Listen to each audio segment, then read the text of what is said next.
Hello, PCP Army.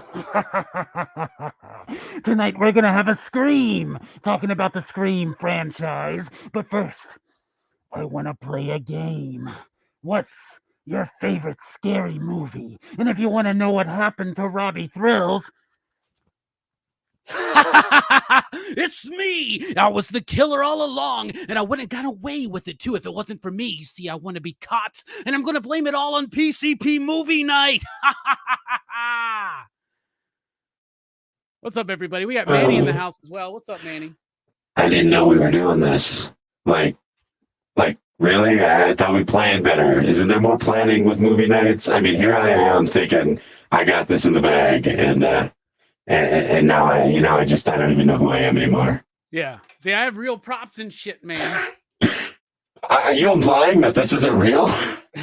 It sounds like you got that voice changer from part 3. All right, let's bring the rest of the panelists in. We got Brooks in the house. What is up, Brooks? I did the thing like the movie said to do. You did. Speaking of doing what the movie says to do and screaming, it's Jelani. What's up? No twerking tonight, right, Jelani? Yeah, no twerking. I left my my sweet mask and knife in storage, and I did not feel like going to get it. So I've come to stab you with my hands. I don't know if that's possible, but yank. Why not? Yank. We'll allow it. Invisible knife. And you know, it wouldn't be Horrorfest without Dylan from Dylan's Horror Show Station. Station, my wow. Yeah. Station. What up, y'all? Good to see y'all, man. What is up, man? Super excited to be here, everybody. So yes, it is the start of Horrorfest 2022 here at PCP Movie Night. We officially launched Saturday night over at Dylan's Horror Show with Life Force. So if you missed that, check it out on the replay after we're done here. But tonight we're talking about the entire Scream franchise, all 5 movies reviewed and rated. That's what we're doing. I love this fucking franchise, and I'm really excited to do it. We are ending Horrorfest with a look at the entire Nightmare on Elm Street franchise. So we're kind of bookending it almost with Wes Craven, and right in the middle we got Serpent and the Rainbow.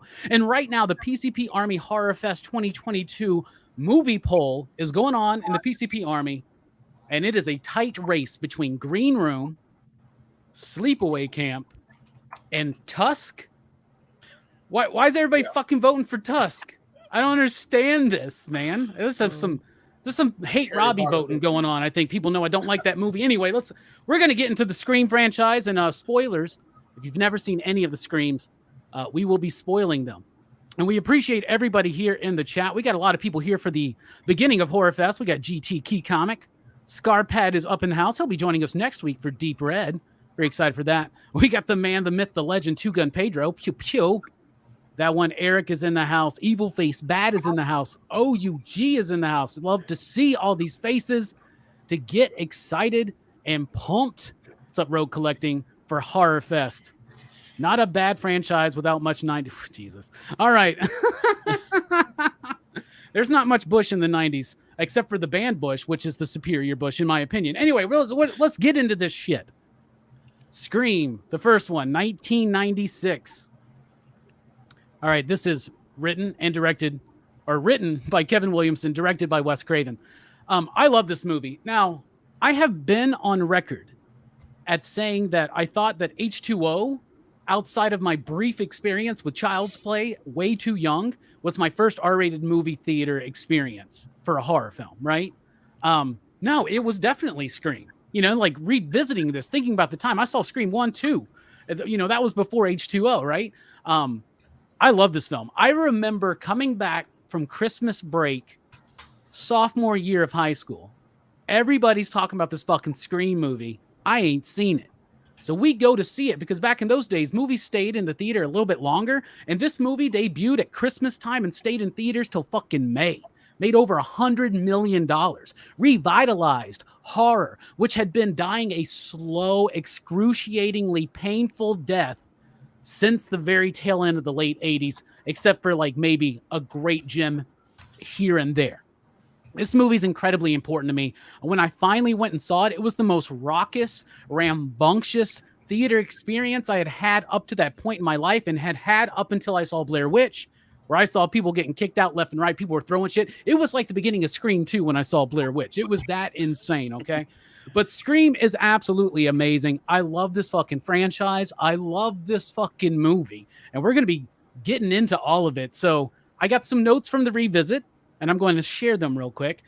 Great opening. I love that there's lots of windows and no curtains. We're seeing this whole thing about being able to see into the house and how fucked up that is. When I go to people's houses that have like a lot of glass and windows with no curtains, I get freaked the fuck out, man. I keep my shit closed. I learned from my grandmother. My grandmother was like, keep the curtains closed, keep the door locked. I'm that dude. I've watched too many of these movies. I'm like Randy. You know what I'm saying? Anybody else like Randy? I love Randy. Yep. Well, yeah, Hardy Randy's nuts across your face. Anyway, the music is fantastic in this movie. Stabby strings, ethereal vocal synth with a little bit of a faux industrial edge. Sydney and Billy in its opening, they're playing an acoustic version of Don't Fear the Reaper. I really appreciate that. This movie's got energy and it's quite gory for what was allowed at the time in the 90s. Tatum, Rose McGowan's Tatum, hot. By the way, happy birthday to Rose McGowan. Today happens to be her birthday. I think that was pretty cool. But the music adds a haunting quality to Sydney's past and her current state, and the piano adds a tenderness and a melancholy because you got great music. You got the typical whack, whack, whack type stuff, but you also got this really great like Sydney's theme with the and all that shit. I'm bleeding over into somebody's audio, and it was like I was harmonizing with myself. That was really freaking cool. It explores the exploitative nature of the media and the callousness to the victims of these events, but it takes time to build characters. It efficiently introduces these different personalities. The first attack on Sydney is expertly paced. It's filled with tension and action. This movie's got genuine thrills and comedic relief. Billy, when you're rewatching it, knowing who the killers are, it's obvious that he's the killer. So obvious that you don't believe it. Stu, though, has a very sinister kind of approach to his role when you know he's the killer. Mr. Henry Winkler, hilarious. The video store scene explains the entire movie. Randy nails it right there, but it's always good to see a video store scene. The Red Right Hand, Nick Cave, come on. We love that song in Hellboy, and we love it in every Scream movie. Tons of movie references. I love them all. Dewey and Gale are just so cute and the heart of this franchise, aside from the journey of the best final girl ever, Sydney. I love using the Halloween music at the end of the third act, like actually using the Halloween music because they're watching Halloween. It's bleeding over, but it's working thematically as well. I love it. When the reveal happens, Billy and Stu feel like they have been waiting this entire movie to let the fucking psycho out. And it just ramps the fuck up and they're stabbing each other. I love it. I love that they're using Moby at the end, but it does have a very incredibly cheesy credit sequence in the outro with that fucking slow ass ballad song instead of a whisper, a scream or some shit like that. I love this fucking movie. I'm going to rate it 5 you digs. 5 you digs. This is a perfect fucking movie. Manny, what do you think about this film overall? What do you rate it? Oh, shit. Well, I was in 6th grade when this came out. I remember going to the film. I remember going to it a couple of times because it was Christmas time, right? 101 Dalmatians, a bunch of other bullshit out, right? Really not much to go to feel cool. So went to see this a couple of times. I absolutely loved it. It was probably, if I was ranking movies at the time, probably one of my favorite films of that era. I can't say I've revisited it much since then, though. I a few times it's probably been on cable. I do not have a super detailed list for each one of these movies, but I can say that you nailed it on just about everything.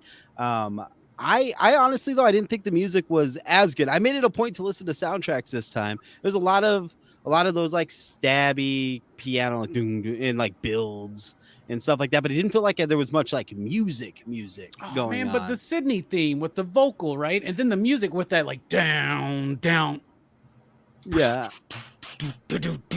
Down. Yeah,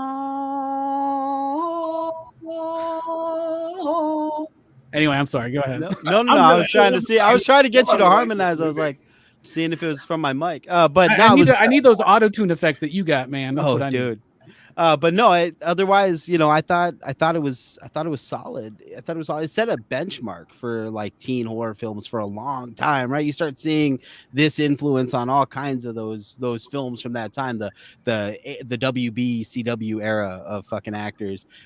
So I really dug it. I think the kills are probably the most creative in this one than all the other ones, because like 3 is kind of anyway, but this one I thought had the better kills, even if some of them are outrageous, like killing someone with a fucking garage door.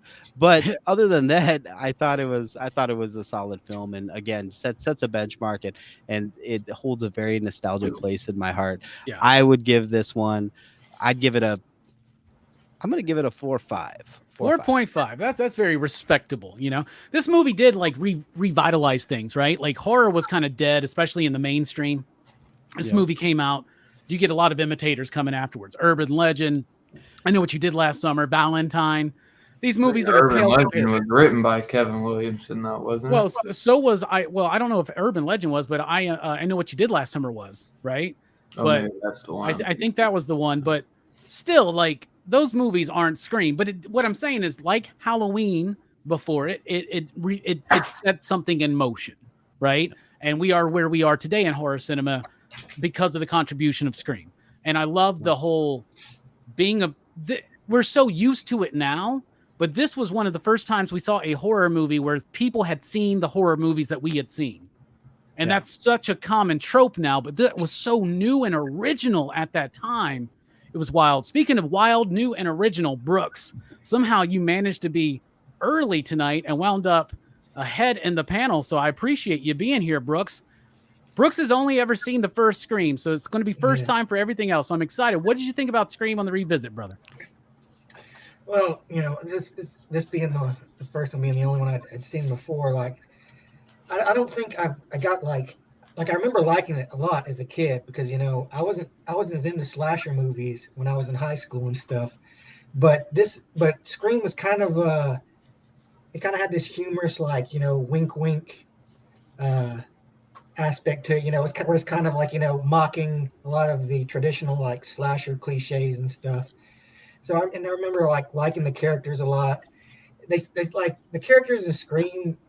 I seem more like how I remember like high schoolers acting like in the late 90s, like, so like they felt more real. But like watching it this time, I didn't like it as much because I think a lot of that had to do with I knew who the killers were, and like a big appeal of the Scream movies, I think, is the whodunit aspect. Like when you watch that first time, you're like looking at every character, you're like, is he the killer?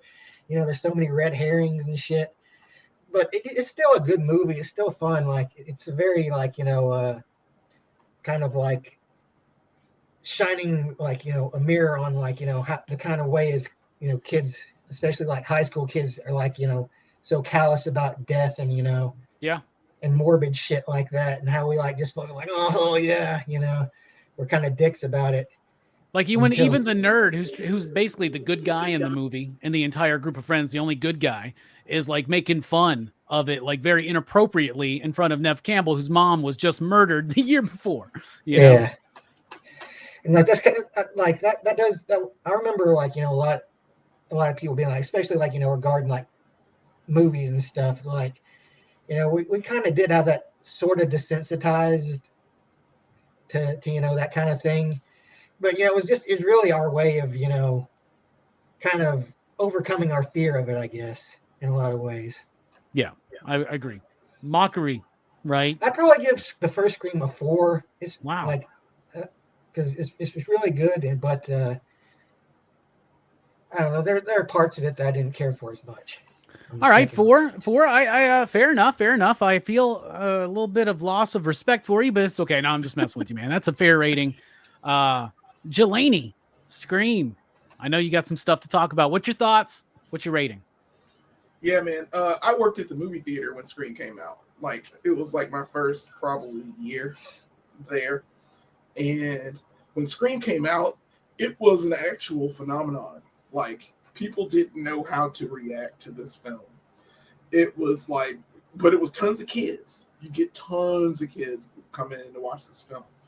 and the trailer got everyone, and it got me. I didn't even watch it on the first night because I was just like, this is a little scary, and there are way too many people here. I'm gonna wait, to watch it like everyone else does, probably in the middle of the week and some things like that. But I watched this in the middle of the week after the first weekend, and it freaked me out. I didn't know where it was going. No one spoiled the movie for me, but I did find out it was Billy and Stu during the course of the film, and I didn't know there would be two killers. It was so fresh. It was original to me. It had Randy, who's my favorite character in this entire film. He's just he knows what's happening. I really wish he had been through all of these, but Randy it feels like he should have been the real heart of this film next to Dewey, because Dewey is also the heart. It's just like it feels. There are two killers, there are two hearts. But then there's also Sydney, who is, of course, the S tier final girl. She is she's Chef's Kiss final girl. I don't know what it is about her struggles, her mom dying the year before, Billy becoming her boyfriend and wanting to get some nookie and can't get it, because she's the trope. She's the trope of the virgin. And But she breaks that rule, right? She breaks the rule immediately in this movie, it's the fact that she survives throughout this whole deal is insane, because there shouldn't be any way, because Billy and Stu are just such fuck ups that they stab themselves before they kill her. I would have killed her first. Yeah, it's like they're so stupid. They turn into absolute clowns right at the end. I fucking love it though, man. Because it's like they've been waiting the whole movie to be like this, man. Yeah, and then just all of a sudden they just go stupid ape shit, and I'm like, I think I'm really fucked up here, Billy, man. I'm fucking bleeding, man.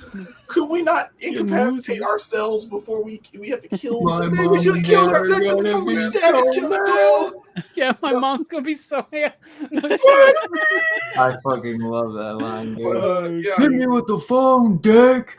Right. And it's like the best death to me is of course Tatum, Rose McGowan. Happy birthday, Rose McGowan.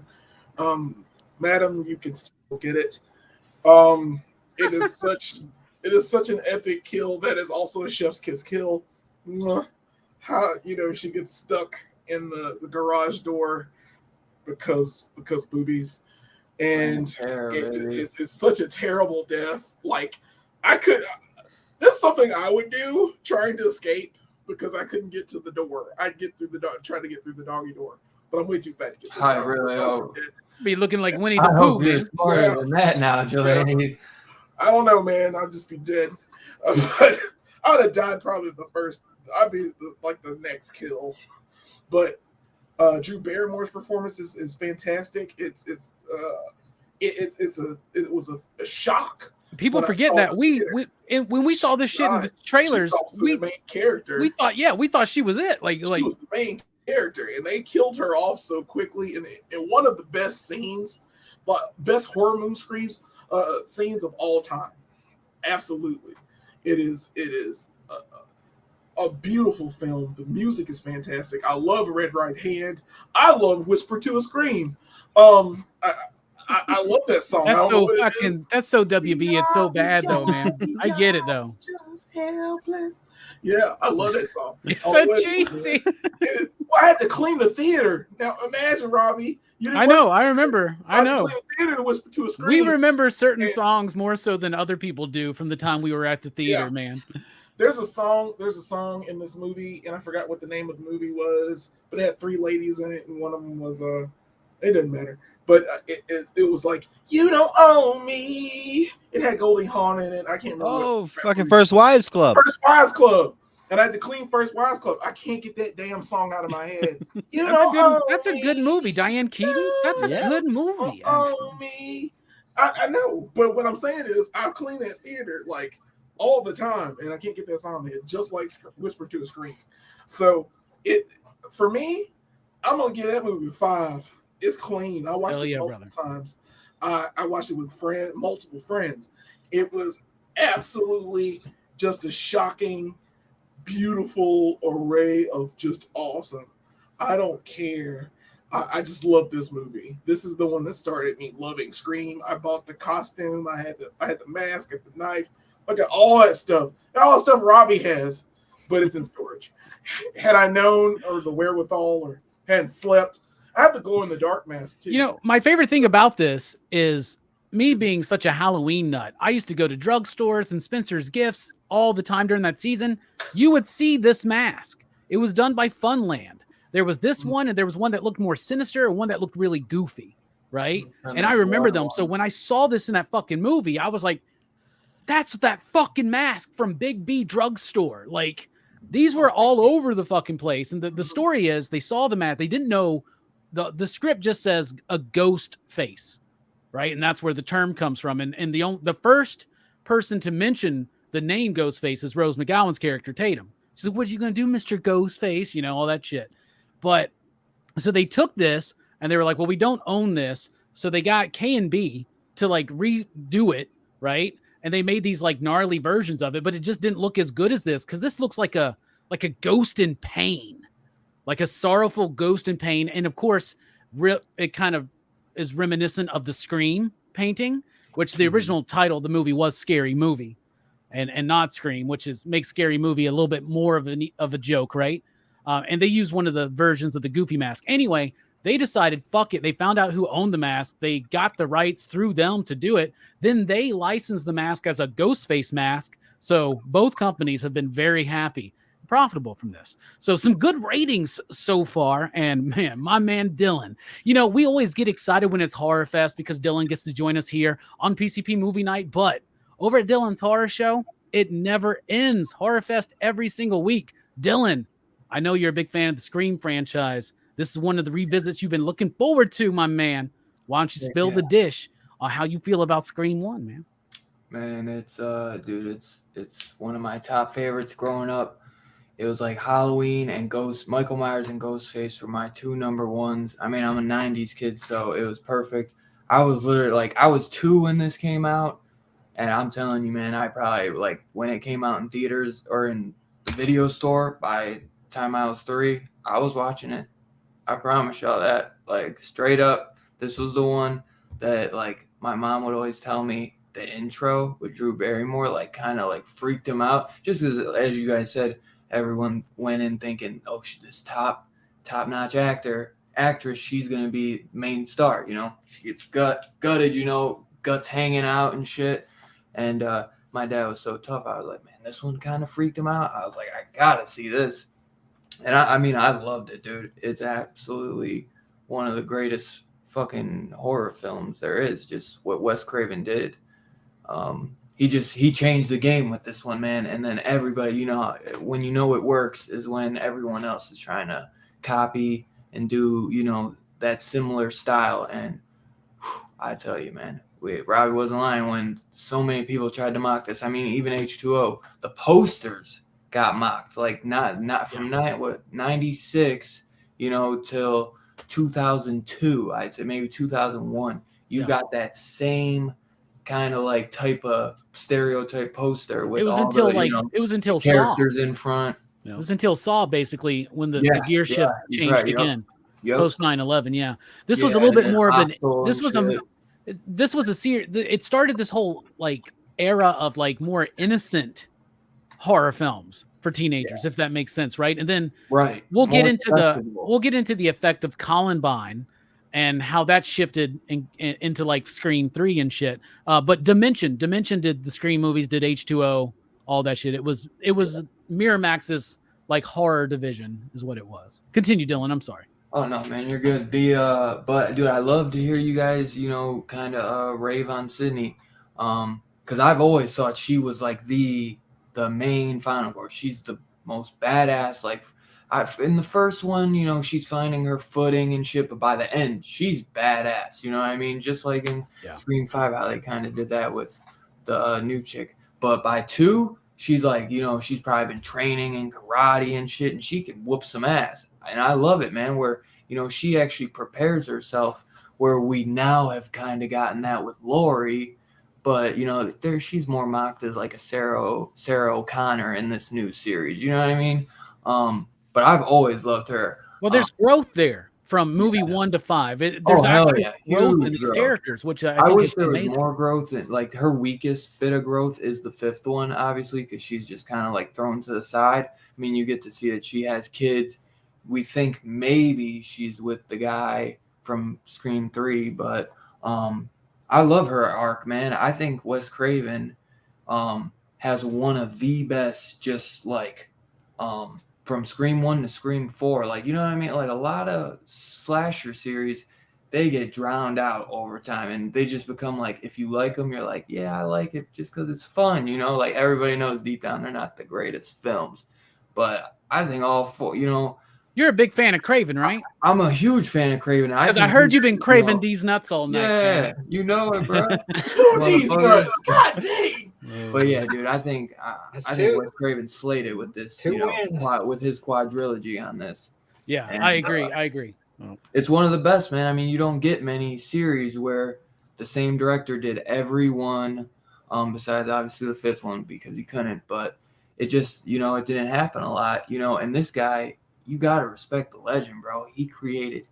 I mean, he made Ghostface what it is. He didn't make the mask, but he did Freddy and Ghostface. You know what I mean? Bro, And think about this. I was watching a documentary about the Scream movies, 1 through 3 at the time, right? And Yeah. Eli Roth is on there talking, right? And this young Eli Roth, right, with the fucking 2000s hair and shit. And he's like, Wes Craven is the only director I can think of who revitalized horror in 3 different decades. Last House on the Left in the 70s, Nightmare in the 80s, Scream in the 90s. Think about that. Exactly, dude. Dude, Facts. like, no, and I rarely hear people like talk about, like, everybody obviously praises him, but it's like, dude, you gotta, like, he really revitalized like 3 decades worth of horror for us. You know what I mean? Fucking just, it's impressive, man. Like, RIP to the legend, dude. RIP to one of the masters of horror, For sure. the OGs. All day. It's a 5 out of 5. I fucking love Billy Loomis. I love Stu Macher. They're absolutely insane, and I love it. Like when they're cornering Jamie Kennedy, or Randy, when they got him. That's when like after on rewatches, and you can see it. Like, dude, how did you not see it the whole time? These guys are fucking psychos, like they when they're toying with Randy and like Stu's like literally like behind Randy, like licking his lips and shit and just like ready, like they're just like, they love it, man. Like they're truly fucking sick. Like even what's his name, what is why the fuck did I just get a brain fart when I just said his name? Stu and the other one, Billy, yeah, thank you. The like when he comes in and he's like, I was just sitting at home watching The Exorcist, made me think about you. Like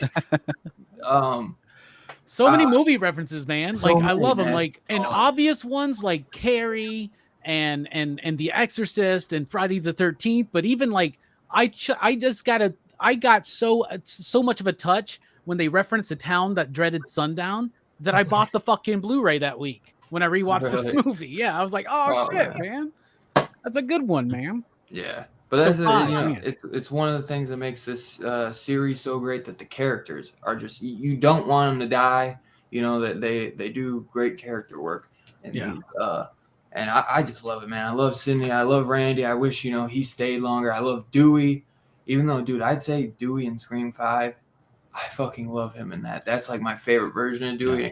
Sucks he got taken out, because I feel like we'll get that there. like Western beaten down look was awesome. We'll get there. Yeah. We'll get there. So a 5 from 5 out of 5 all day. So a 5 from you, me, and Jelani, a 4 from Brooks, and a 4.5 from Manny for a PCP average of 4.7, 69 dudes. Hell yeah. Yeah. And I hope that before the night of his death, Billy got a 69 in. But at the same time, Sydney was a virgin. Would she know exactly how to perform a 69 correctly? We all make those mistakes our first time trying to 69. We get like our necks fucked up or some shit, or we drag our fucking knee across the fucking parking lot. Anyway, let us know what you rate the first. This is a lesson for the women, man. Don't deny your man. I mean, too long, because he. Oh no! Deny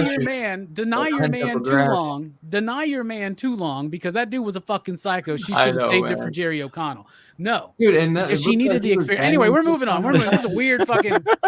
Nobody here reserves the right to tell a woman what to do with her body at any time. All right, so And he was banging chicks on the side, so that even like he really like had no excuse to be like parking you know, lot, Zach. Trust me, it's a weird. Bro, Be he was like, crazy. oh, you didn't give me none. And these horror movies, man, they're making me want to go out and kill you fuckers. All right, so let us know what you rate the first Scream movie as we get into Scream 2. So the very next fucking year, Scream 2 comes out.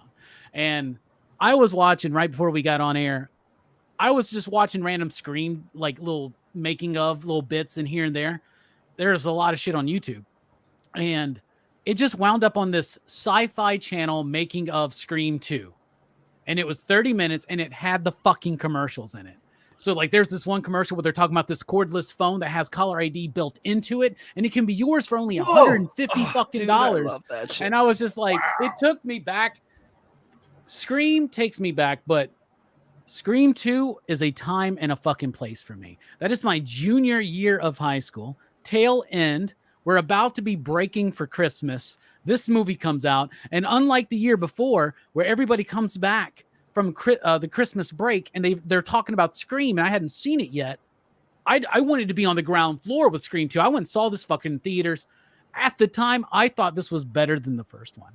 Now, goes to show you that like 17-year-old Robbie wasn't the greatest critic or thinker, though he thought he was, trust me. So on the rewatch for Scream 2, which I do adore this film, another little tidbit of information that I think was really cool was that they had a struggle through the ratings board with the MPAA. They had a struggle to get an R rating for the first Scream, right? Bob Weinstein had to basically tell the MPAA that it was a comedy in order to get the R rating. So in the second movie, they went very full board on the gore for the edit, knowing that they would like want changes. So then they could tone it down to where they wanted it at.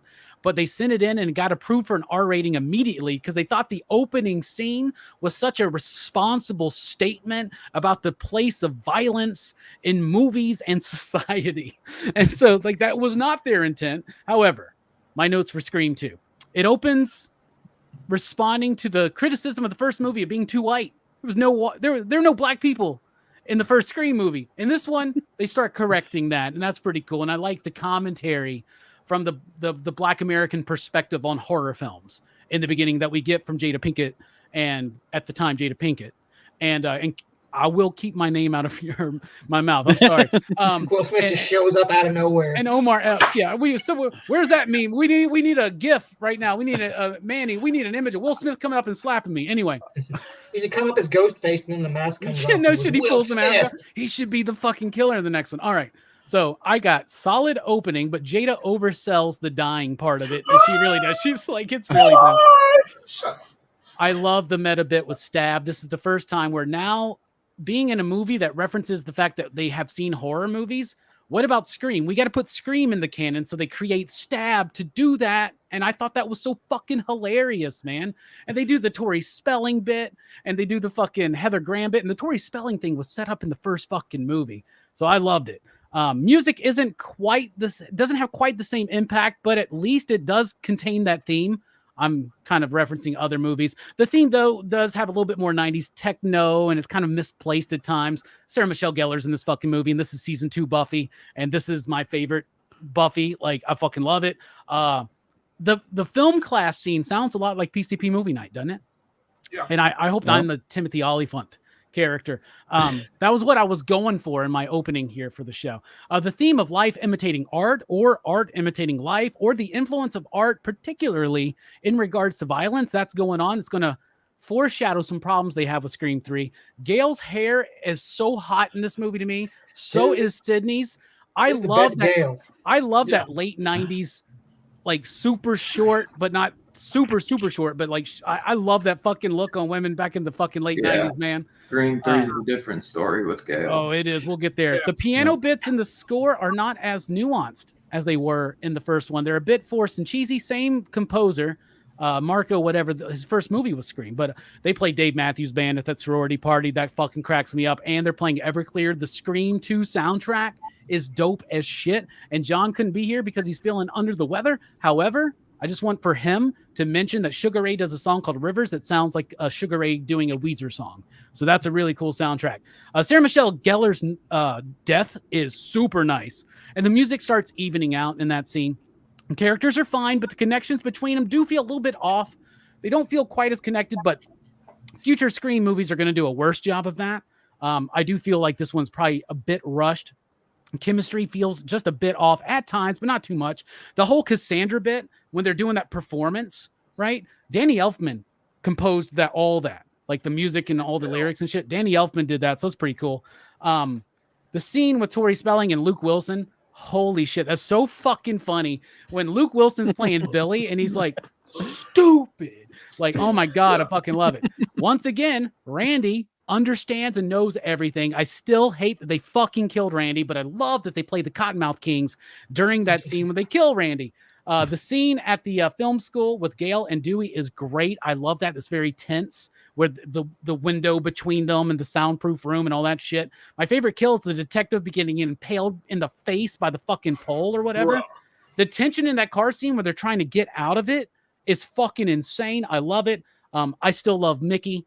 One of my favorite Scream killers. It's a bit diminished from the first, but it's still very enjoyable. And by the end, the core characters solidify, and it does have that collective soul song, She Said. So I really like this movie. But on this rewatch, I'll give it 4, you digs. I think 4 for me is pretty solid for this. Back in the day, I would have given it a 5, maybe a 4.5, but Scream 2 has diminished a little bit, and others have risen for me, but I love Scream 2. I love all of these movies in some form or fashion. What about you, Manny? Scream 2. Scream 2, logical progression from the first one, going to college. It totally makes sense. I am on board for everything that this film has to offer. I am so happy that this was obviously filmed on the same set as every WB show at the time, because during the film class scene, they all just showed up. Fucking Pacey's there, freaking everybody from the WB is in that film class. So I absolutely appreciate that.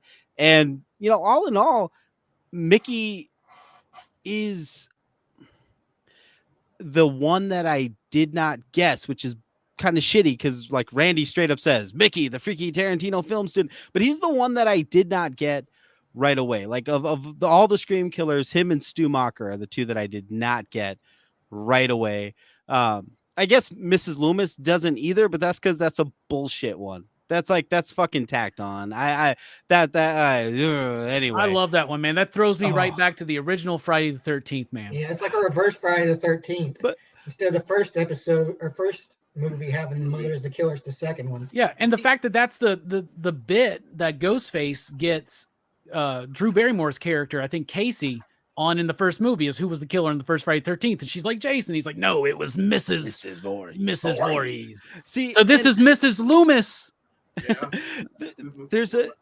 There's a fucking problem though with the Scream franchise. This is like shoehorning of this family fucking dynamic thing that because like Billy Loomis, the best line he has when he's like in his unhinged stage, he's like, I don't like motives. Did Norman Bates have a motive? Like I like that shit. And then all of a sudden he's like, no, fuck it, it's because my mom left. And then you know why they did that? Next one, they had 2 different reasons for the motives, and they couldn't decide which one. And Wes Craven said, "Fuck it, let's do both."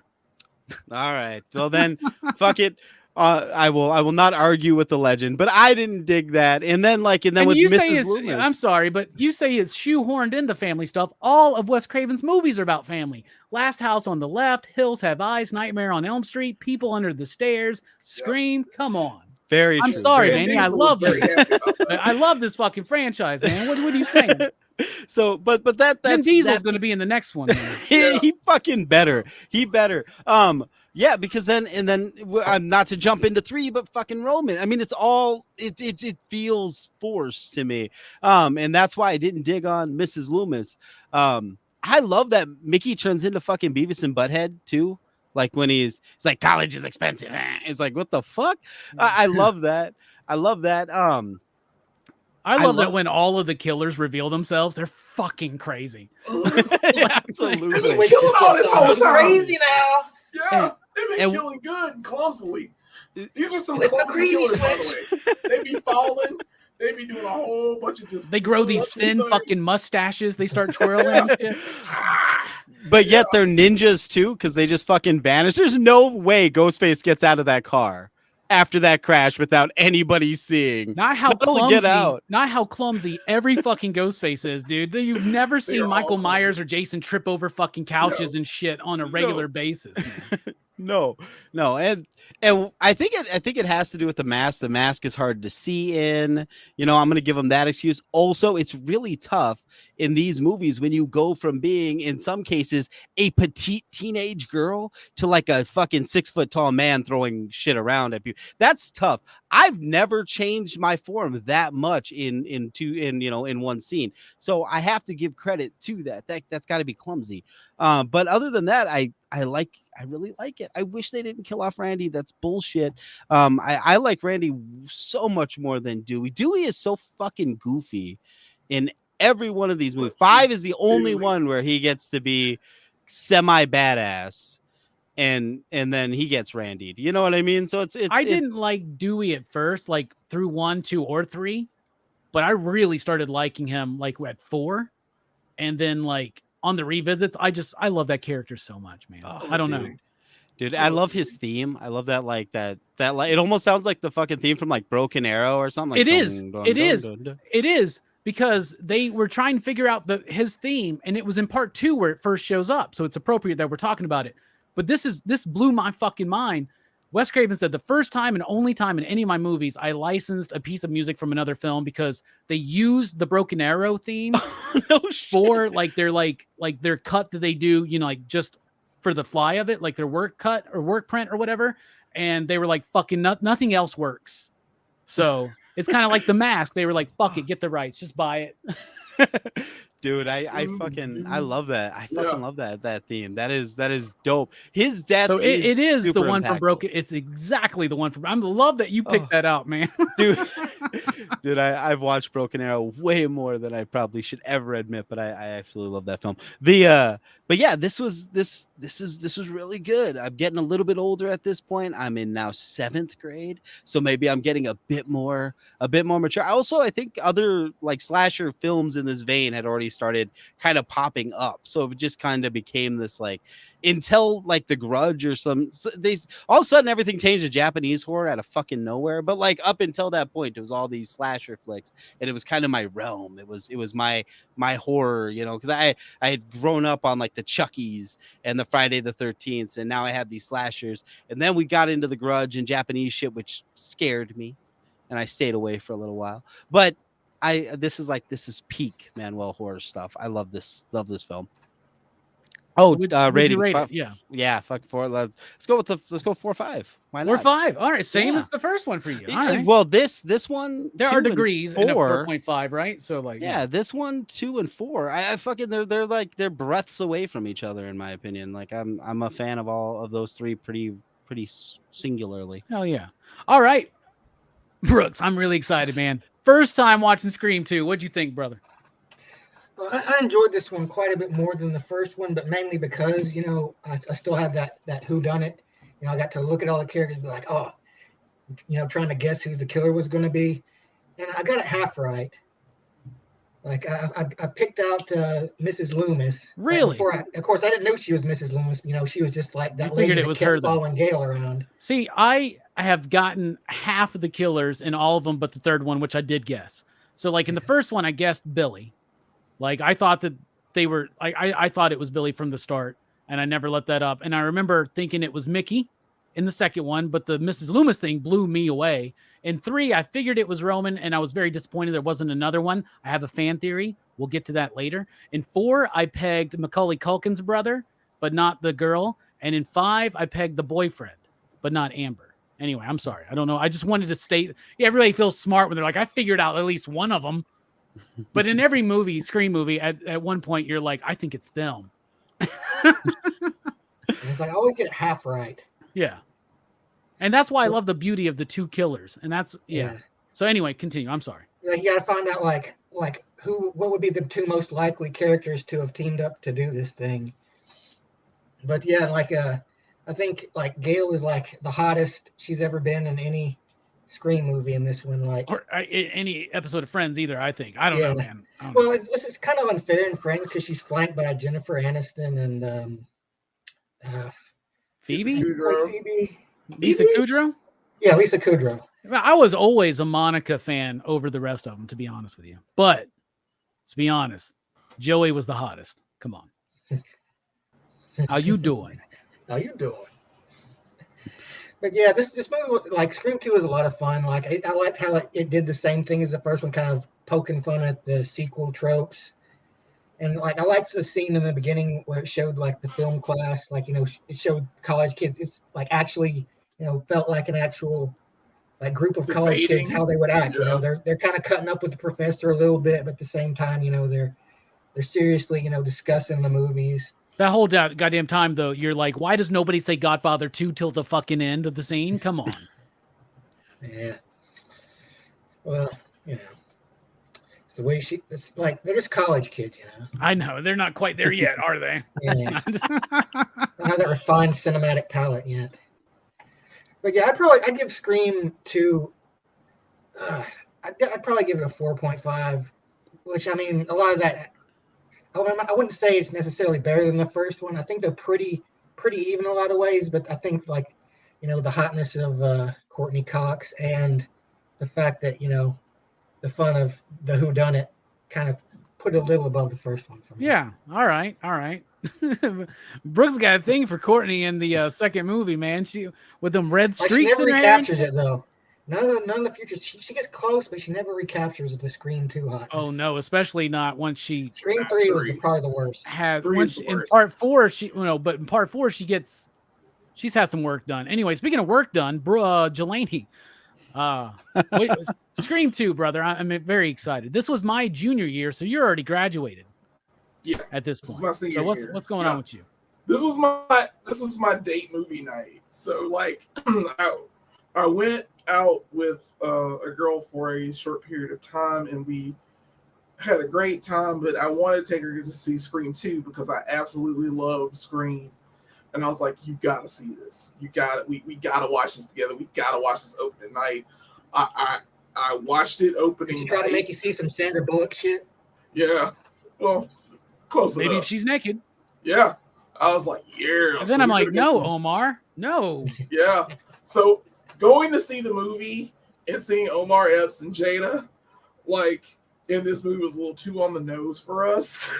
I was like, it was just weird because I was like, the second you see the beginning, I was like, and you see the first couple, and I was telling her, I was telling my date, and I was like, yeah, they're gonna die.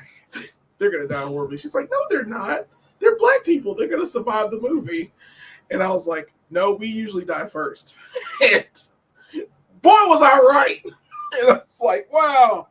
But yeah, Jada got stabbed, and it was on from there. It's off to the races from there. Scream 2 for me is still one of my favorites. I absolutely love Scream 2. I love Scream, but I love Scream 2. It's something about it. I don't know what it was. Maybe it was the fear factor, the fact that you don't know who the killer is this time, and I didn't guess the killer until the end, and because I was just on the seat, on the edge of my seat the entire trip. Yeah, the best kill is the cop getting impaled. That is so clean. And Elise Neal's in this. She's a hottie for me.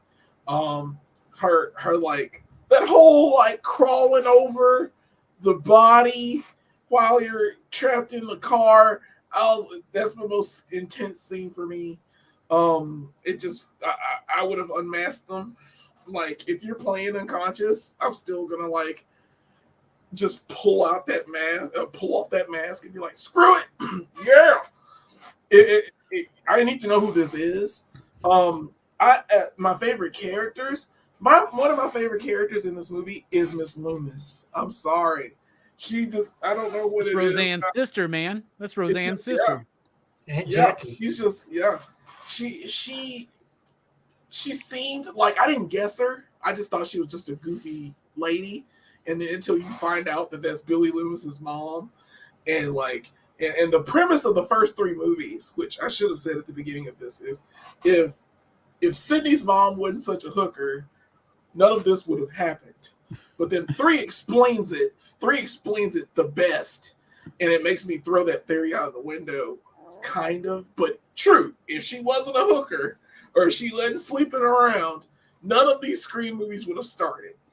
Because it's just, I believe the correct terminology is hooer. Hooer. She is a hooer. Horton heard one of those, didn't he? But yeah. Horton, here's a hooer. Yeah. I hate Randy Nah, Dice. she wasn't a lady of the night. She was just promiscuous. She was very promiscuous. She's a promiscuous girl, man. But three explains it. So I didn't really want to pull that out first, but it's just 3 explains her the reason she was the way she was, or what had happened to her is what happened. And it's just weird the Weinsteins were in charge of this. It gets really weird when we talk about the theme of part 3. I'll tell you that. It's a little on the nose. So there's all that, and I hate Randy Dice. Yeah, Randy is still my favorite character of all time in the Scream franchise, because he has ripples in the other films. All time? No, all time in this franchise. Better than Gandalf? Like, I don't understand. I'll be real, dude. Okay. I was glad Randy died in this movie. He was extra annoying. Fuck you, man. Randy's the one that's the most like me. So I don't know. Like, fuck you, Brooks. Okay, I'm Brooks. just gonna say that. Yeah, dude. Randy's like, yeah, fuck Randy. He knew what was going on, man. If he had survived, oh my god, if he had survived to like 5, oh my god. I mean, you could have killed him in 5. It'd be the one thing Jamie Kennedy had to look forward to. Yep. Doing another Scream movie. But I think he would have evolved the best. I mean, Sydney evolves, Dewey evolves, and Dewey's all hurt in this movie. I still love Dewey in this film. I have 3 favorite characters in this movie, and they're interchangeable of how good they are. And Dewey's the 3rd. I like him in this movie. He's vulnerable still. I like he and Gil's like rapport with each other. He's still like they're like this makeup breakup kind of weird thing that they do, and it's still like I love how he still gets back with her towards the end. I love how Sydney pops a cap in Miss Loomis's head just to be sure, because you don't know if they're gonna get up and do their final thing, but she knows it now. She's like, they have to. I mean, we have to. But Mickey gets up and does his thing. Yeah, and then they shoot it. They pop him. He does that he holds the gun up like, he's like, oh, like, It's so clean. I love this movie. I absolutely adore it. It was a good date night, a flick. So I'm going to get, with the nostalgia on top of what I like, I'm giving this one a 5 too. It's just, it never, on the rewatch, it never diminished to me. I was still kind of on the edge of my seat. I hate Jerry O'Connell. Kind of gets douched up and killed. I love him in this movie, though. He was probably the best boyfriend that she ever had, that Sydney ever had. If you notice in part 3, she's wearing the letters. He's wearing the letters. She's still wearing the letters in part 3. Yeah. So it's sweet that. So what you're saying, Jelani, is that you look at Scream 2 across the lunchroom table, and you get up on the table in front of everybody, and you go, "I think I love you. So what am I so afraid?" You pull a Top Gun. You're also saying that you got lucky that night, so it has a nice nostalgic value. Speaking of getting lucky that night, Dylan, are you there? Maybe Dylan will show back up now. Dylan, it's your turn. Your time to shine. Y'all show us your ratings for Scream 2 out in the chat as we wait on Dylan to show back up. Dylan has disappeared. Dylan, it's time for you to talk, my friend. We're not ready to move on to part 3 till we hear from you. Hey, there you are, Dylan. Oh, What do my you bad, think? bro. Oh, you're fine. What do you think about Scream 2, my man? Dude, I this was always absolutely one of my favorites. I mean, to come until, I love Scream 4 and 5 too as well. But this, it's a great sequel, that's for sure. I love this aesthetic, in the college atmosphere. You get some more new characters with Jerry O'Connell, I think his name is. He's pretty good. I know some people like that little singing thing. I'm not the craziest about it. I think it's just corny to me. It just I did mean, that but shit in that's high just me. school, man. I did That that shit in stuff high just, like, school, man. I Not to a never had girl. the balls to do something like that, so it just makes me feel awkward because I didn't do it to a. could not do that. I didn't do it for a woman. I just did it for a bit, man. But I did it in my high school, man. Really? Yes, I did. Wow. Well, good for you, man. I applaud you. I wish I could. I had a friend backing me up, man. I had a Mickey. Yeah. Well, yeah, and then you get Mickey. You get this new, it's mysterious reporter who ends up being Billy's mom, which I never thought of it like that. I like how you guys are saying that.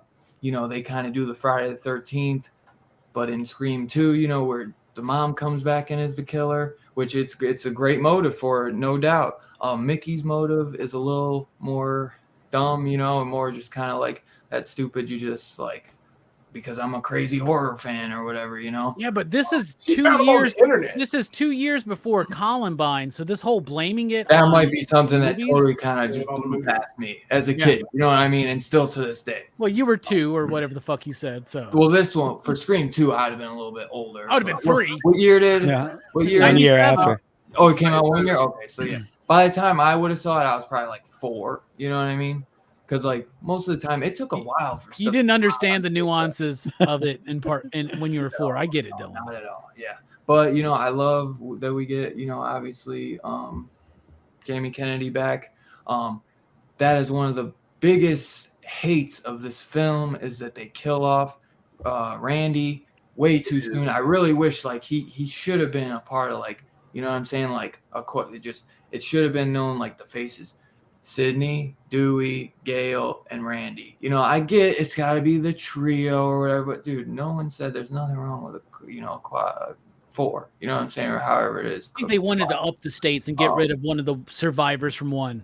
Dude, just Even though they fake killed Dewey. Gail in Scream 5 instead of Dewey. I tell you what, though, they fake killed Dewey again in this fucking movie, like Yeah, 2 times in a fucking row. Stabbed 8 times. He's got the limp in this one, man. Oh, Yeah. God. That goes away Right. though. On Apparently the right getting- hand, Apparently, getting stabbed again heals all that shit. I don't fucking know. he was stabbed But and he I walked on love- the right hand. Remember that later. I do. For later. I love the intro. That's one of the things that definitely is famous in the Scream franchise is that intro before the Scream logo. And obviously this is where we get the introduction to the Stab movies, which it's just great, man. Like they just kept this going, man. And they were just fucking hitting it on the nail, man. Like back when this came out, I fucking absolutely adored this. This was a brilliant sequel because we didn't get a lot of good sequels like that. You know what I mean? So we were just like, I feel like we were blown away because we were like, damn, 3 gets a little more shaky, but dude, he hit I really enjoy these 2, different, setting, more great new characters, some of the great old ones, and I think it works out great, man, where it's not them just repeating tropes over again. Wes Craven keeps it fresh again. You get some of that kind of artsy stuff with Sydney doing that play and everything. So that, that looks cool. But yeah, man, I think I love it, dude. I absolutely love it. Let me see. I probably give this one probably 4 out of 5. Yeah, 4 out of 5. A 4. Yeah, it would be All right. higher back in the day. I got you. Me too. But, Me too. like, you guys know, like, you know what I mean? My ratings have changed over the years. Yeah. And I'm not, yeah. All right. So a 4 Maybe from four, a 4 from me 4.25. and Yeah, you don't and do 2.5 though, right? 4.25. no, that's pussy. Just a 4 then. We'll do like a point 4. 369 will allow, but that's about it. Or I'm point gonna go 4. 4 even. my Okay. man. 4 from me and Dylan, and a 5 from Jelani because he got lucky that night. A 4.5 from Manny and from Brooks. That is a PCP average of a 4.4. 69, dude. And I hope that Jelani got a 69 that night. All right. I got to pee, and I don't want to miss anything that y'all have to say. So we're about to get in the scream. We're about to get into stream. Fuck. We're about to get into Scream 3, 4, and 5 when we come back after this quick intermission here on Horrorfest 2022 PCP Movie Night.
What's up, everybody? Welcome back to the opening weekend of Horrorfest 2022. We're going over the Scream franchise right now. We've already talked about part 1 and part 2. Now it's time to talk about part 3. Scream 3, due to the success of 1 and 2, they were ready for this shit to come out. I think they wanted this the following year, 1998, but it did not release until 2000. Now, this was the Scream movie that I worked at the movie theater for. And so many people came to see this movie. All of our friends were there. It was a wild fucking weekend. Jelani was there. I remember that shit. It was a good time. What's that? Oh, I was there. Yeah, it was a good time, man. Good time. So they wanted the entire team to come back. Wes Craven comes back. They want Kevin Williamson back. He starts working on it. But Kevin Williamson is very busy and successful at this time. He's got a TV show, Dawson's Creek. You may have heard of it. It was a big deal at that time. He was doing I Know What You Did Last Summer and the sequels and all this kind of shit. He was working in a lot of he was busy, okay? And he had an idea for Scream 3, wrote a treatment, kind of got an outline going together, but it got to the point where his schedule did not work. And at one point, Bob Weinstein said, fuck it, we're going with someone else. So Wes Craven talked to this dude. He's a recent screenwriter. It's the Ethan guy, I think, or the Owen or something like that. There are 2 screenwriters in this movie, not Kevin Williamson. It shows. So they go to this guy and they're like, hey, man, you want to jump on this project? Maybe help us out. We got like 5 weeks till we shoot. And he goes, yeah, just send me the script. I'll work on it. He goes, there is no script. So him and then they hired this woman to come in. They just, you can tell this is kind of just thrown together. Scream 3 to me on this rewatch, and I know I was really harsh on part 5 when I was done watching. Scream 3 is fucking worst to me. Here are my notes. That's what I got. And I didn't like it when it first came out either. All right. Opening's okay, but not that exciting. I do love the Creed song, What If? What If? I love that one.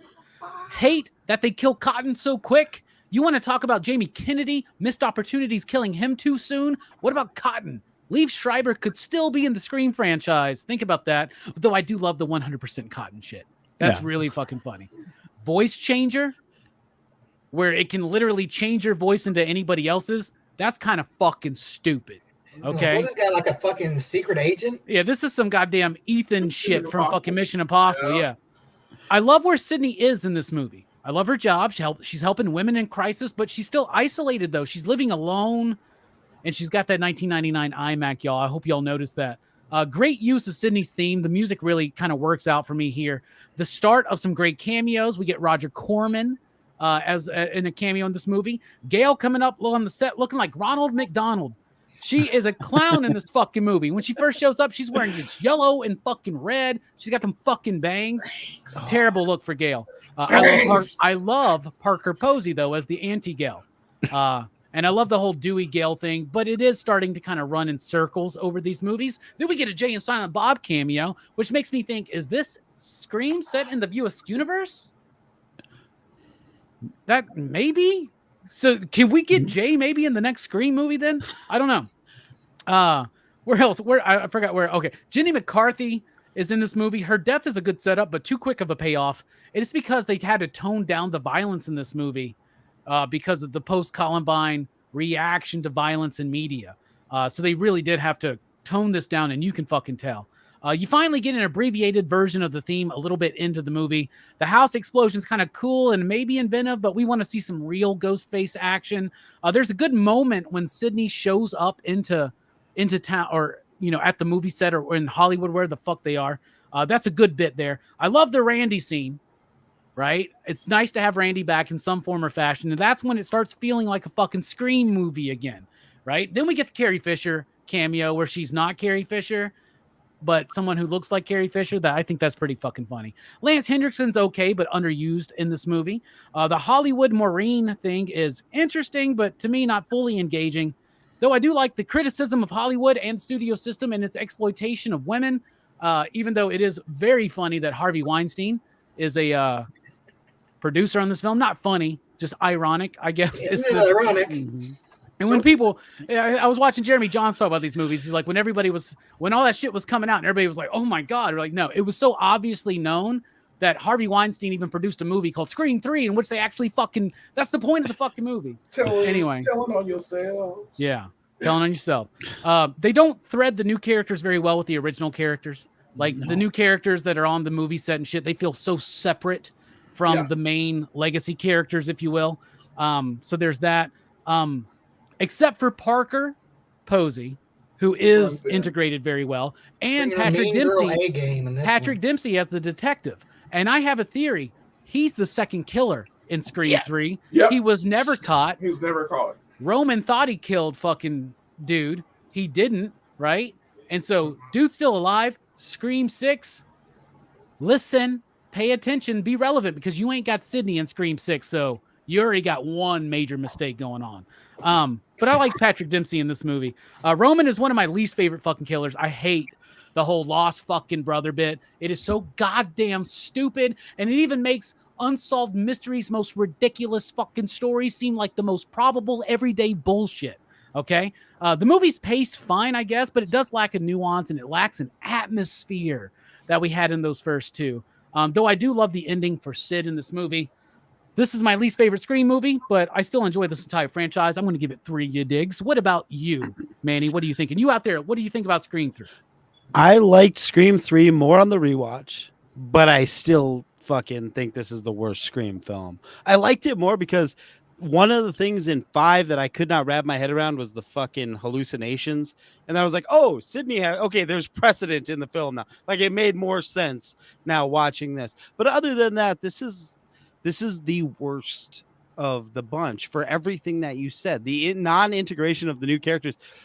Fucking Tyson, he shows up and dies. They introduce him. I don't even know why the fuck they introduce him, because he just shows up and dies. And then not only does he die, but he's got to do like, I'm not trying to sound too like, whatever, the SJW-ish, but why does he have to show up, scream a bunch of times and go, oh no, motherfucker, and then fall off a cliff? You know what I mean? Like, they not have written a better minority character in this fucking film? You know what I mean? Like, it's now, is that the black dude in the film? Yeah. Okay. Yeah. One thing I didn't forget to mention in Scream 2, the black dude who was in there, who was the photographer. Yeah. So he's in the movie, and he tells Wes Craven, he's like, yeah, I don't think this is how I would act. And he goes, well, what would you do? He's like, if this shit started going down, I would leave. Yep. And he goes, how would you leave? He goes, I call a fucking cab. Yep. And then, so it's in the movie. I love that. I love that. Oh, I love that. Yeah. Otherwise, this movie's just is bad. I mean, it's not bad. It's a good. As far as Scream movies go, this is the worst Scream movie, but that's still better than fucking Urban Legend Final Cut. You know what I mean? There's some other bullshit. At the time, the Sydney seeing the fucking ghostly apparition of her mom, I don't like it when Wes Craven does it. I don't like it when fucking Rob Zombie does that shit. Like, just stop with the fucking ghostly moms in the white dresses. Let's just knock that shit off right away. At least Robbie, there was no horse in this one. That's true. That is absolutely true. Very true. Fuck LA, too. But Roman, the forced family thing. I also feel like it's a little bit of a kick in the nuts for Kevin Williamson. It's like, okay, so you had this character who's directing Billy Loomis. He's orchestrated all the events thus far, and now he's out of it in the work. You know what I mean? They kill him. Like, I feel like there's some little bit of fucking like, ha, I'm the new writer. And then I get to say, ha, I'm the internet reviewer saying you made a shitty film. This just did not work on all of those levels. So for that reason, this film doesn't muster up a 4. It's definitely I guess I got to go 3.69 because that's like the best I can do below a 4. So 3.69 from me on this one. Yeah. Okay. That's a respectable score. Yeah. But the whole idea, and I get it, in the third part, you got to go back and redefine the events of the first one. And they're going by trilogy formula, right? And I get it, and that's fine. But like, Roman is so fucking stupid to me. Like, I hate it. I hate it so much. He's the out of all the movies, he's the one killer who was never fully involved in the plot until the reveal happened. Right. No, he was so obvious to me because they went out of their way to keep that one character off the fucking board. I knew it was him the second he got arrested. When they were like gonna take him in for questioning, I was like, oh, that's him.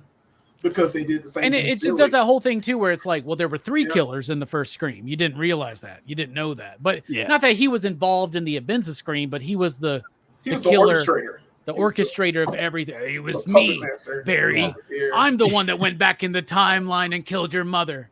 Well, He's the reverse Flash. Yeah. He's the reverse Sydney. Did a time heist. Yeah. well, what's I fucked? knew it was him immediately after that. I was like, oh yeah, that's him. That's the What's- killer right there. what's And I was just fucked- like, he had been in this movie the whole rest of the movie. What's fucked up is that then they went and did that shit with Sandman and the Sam Raimi Spider-Man 3. They're just like, fuck it, we're gonna change the whole fucking thing, and somebody else was the killer the whole fucking time. It's just such a pay this.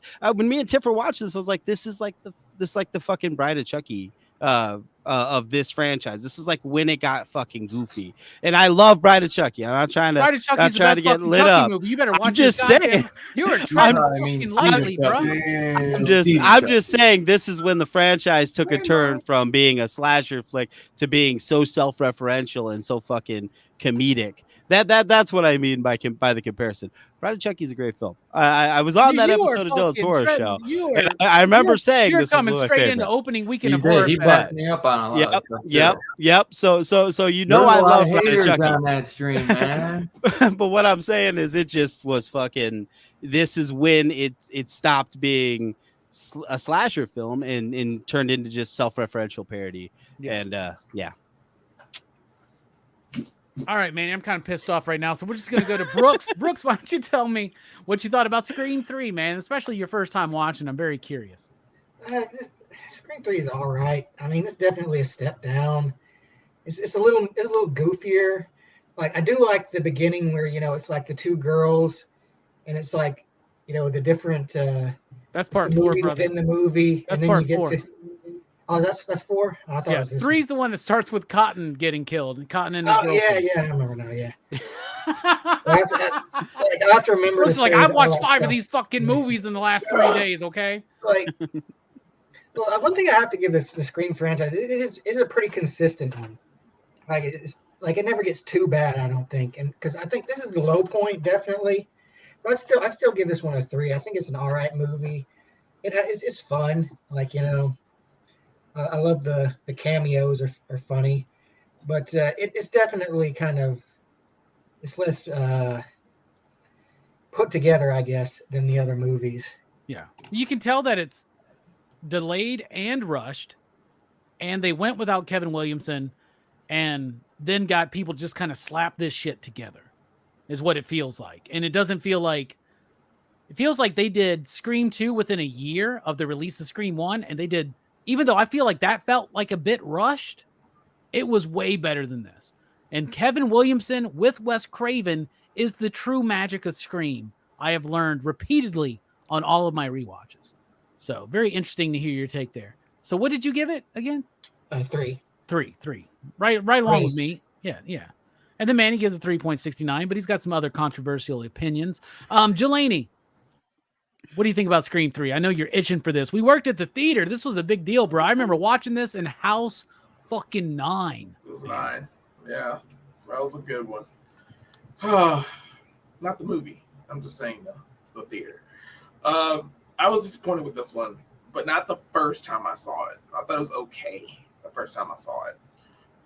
I consider Scream 3 the bad one, of course, because as we've all said, it is the low point. It's not the quality that I expected from Scream, but it's a Scream. By this point, it's a franchise people know, and they know that there may be killers, there may be suspenseful things. There are tropes that are in these films at this point, and plus it's been parodied at this point too.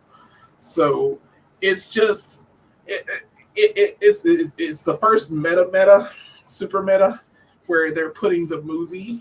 They're on the set of the movie, and they're characters that are playing these people for Stab, and they have to shut the Stab set down. This is the problem I have with the film on a lot of levels. The fact that they have this movie where Jenny McCarthy dies on set, they shut it down, but nobody's banning these masks. Nobody's, these can only be overreach, man. They're trying to sell this murder that's actually happening. People, and by 2, 2 is really bad when they really should have banned it. They're giving people masks and knives in the theater, and people are running around and pretending to be the killer. And I'm like, you're just breeding it. And like 3 just gets to that level because they're so popular. The movies are so popular based on these horrible murders. I saw Roman Coming a Mile Away. It's the first movie where I was just like, that's the killer. I'm unimpressed with. I didn't like the way Jenny McCarthy died. I didn't like a lot of the ways that the other characters just died. They died just very arbitrarily, just like on the side, whatever. It wasn't as cool. The voice modulator is trash. I hate they killed Cotton for real. I mean, he was like blowing up, like actually getting his due. So I mean, I guess it was a natural stopping point for him because he is actually the savior of Scream 2. So, you know, for him to like go out like that, you know, is kind of weird. My favorite character in this movie is Randy. I absolutely love the videotape of Randy and how he's like all bets are off, you know, but because by this time you're at the trilogy level and they'll come back as many times as you want. But it still felt cliche because Roman with the bulletproof vest, I'm like, all right, I get it. You know, just shoot him in the head. You got to shoot him in the head. You always shoot him in the head and double tap. 5 movies. Dewey doesn't learn that shit. Doesn't learn any of that shit. Dewey, all right, the other killer in this movie, of course, is Gail's Bangs. The Bangs. They just absolutely kill anything for her. Could you imagine she goes back looking at that? She's like, God, what the fuck? Yeah. Like, thinking back, like, I'm so glad I fired that hairstylist. Yeah. I mean, I don't know if that was her hair or that was a wig. It was so bad. It's so epically bad. Like, and you can't stop staring at it. It's just the worst thing ever. I wonder just why. on her head. That must have been her hair, but a lot of chicks that were trying the bang thing out at the time. Yeah, and it was very bad. But then the third killer is Dewey's condition, Dewey's limp. He was in Scream 2. He has the nerve condition on the right hand. If you notice, it's on the right hand. Then you go to Scream 3. It is on the left hand, and he's limping with his left leg because his right limp. Oh yeah, it bothered me so much because I was like, I watched those movies back to back, and I was like seeing it. I'm like, oh, and it's obvious, and I'm like, oh, and he's a little better in 3, just a little, but it's on the left hand because he needs to use his right hand for the gun, and it's just so awkward and stupid. And I hated it, and I was like, "Oh, I would just hate that." That's what bugged me throughout the whole movie. Next to Gail's Bangs and Roman being the only killer, no, he's just a singular killer. Even though Patrick Dempsey, I think he was the second killer. He had the vibe. He's the ghost face that got away. Yeah, he's the ghost face that got away, and they didn't write it well enough for them to get away with that portion. I think at the end of this movie, which the movie was going too damn long, but I think that when he was like, "Yeah, we're gonna watch a movie. We're gonna go do here," I thought that's when Ghostface would come back out and do like the final. I got you. You know, I finally got you, Sydney, and then it ends like either on a cliffhanger or something like that, where you don't know if Sydney dies. That would have been good for me. I don't know why, but then they would have spoiled it for 4 because she had to get promotional material. But I really think that there were a lot of missed opportunities in this film, and because of that, I'm giving it like a 2.5 on the rewatch because it's not there for me. I mean, if their best character for me is a guy on videotape, you're not doing your characters justice. I don't, you know what I'm saying? I don't like the parodies of the other characters. I don't like Lance Henriksen. It does cap. It ends the whole. Maureen Prescott, if she wasn't a hooker, none of this would have happened. Kind of situation. Hooer. She's a hooer. So it ends all of that because it's like the trilogy. So they were going to end it here. I just want to, by the way, official PCP policy is sex positive. So Yeah. So everybody We are knows. sex positive. We love everyone. Anyway. All right, so the lowest score we've gotten of the night so far, a 2.5 on Scream 3 from Jelani. All right.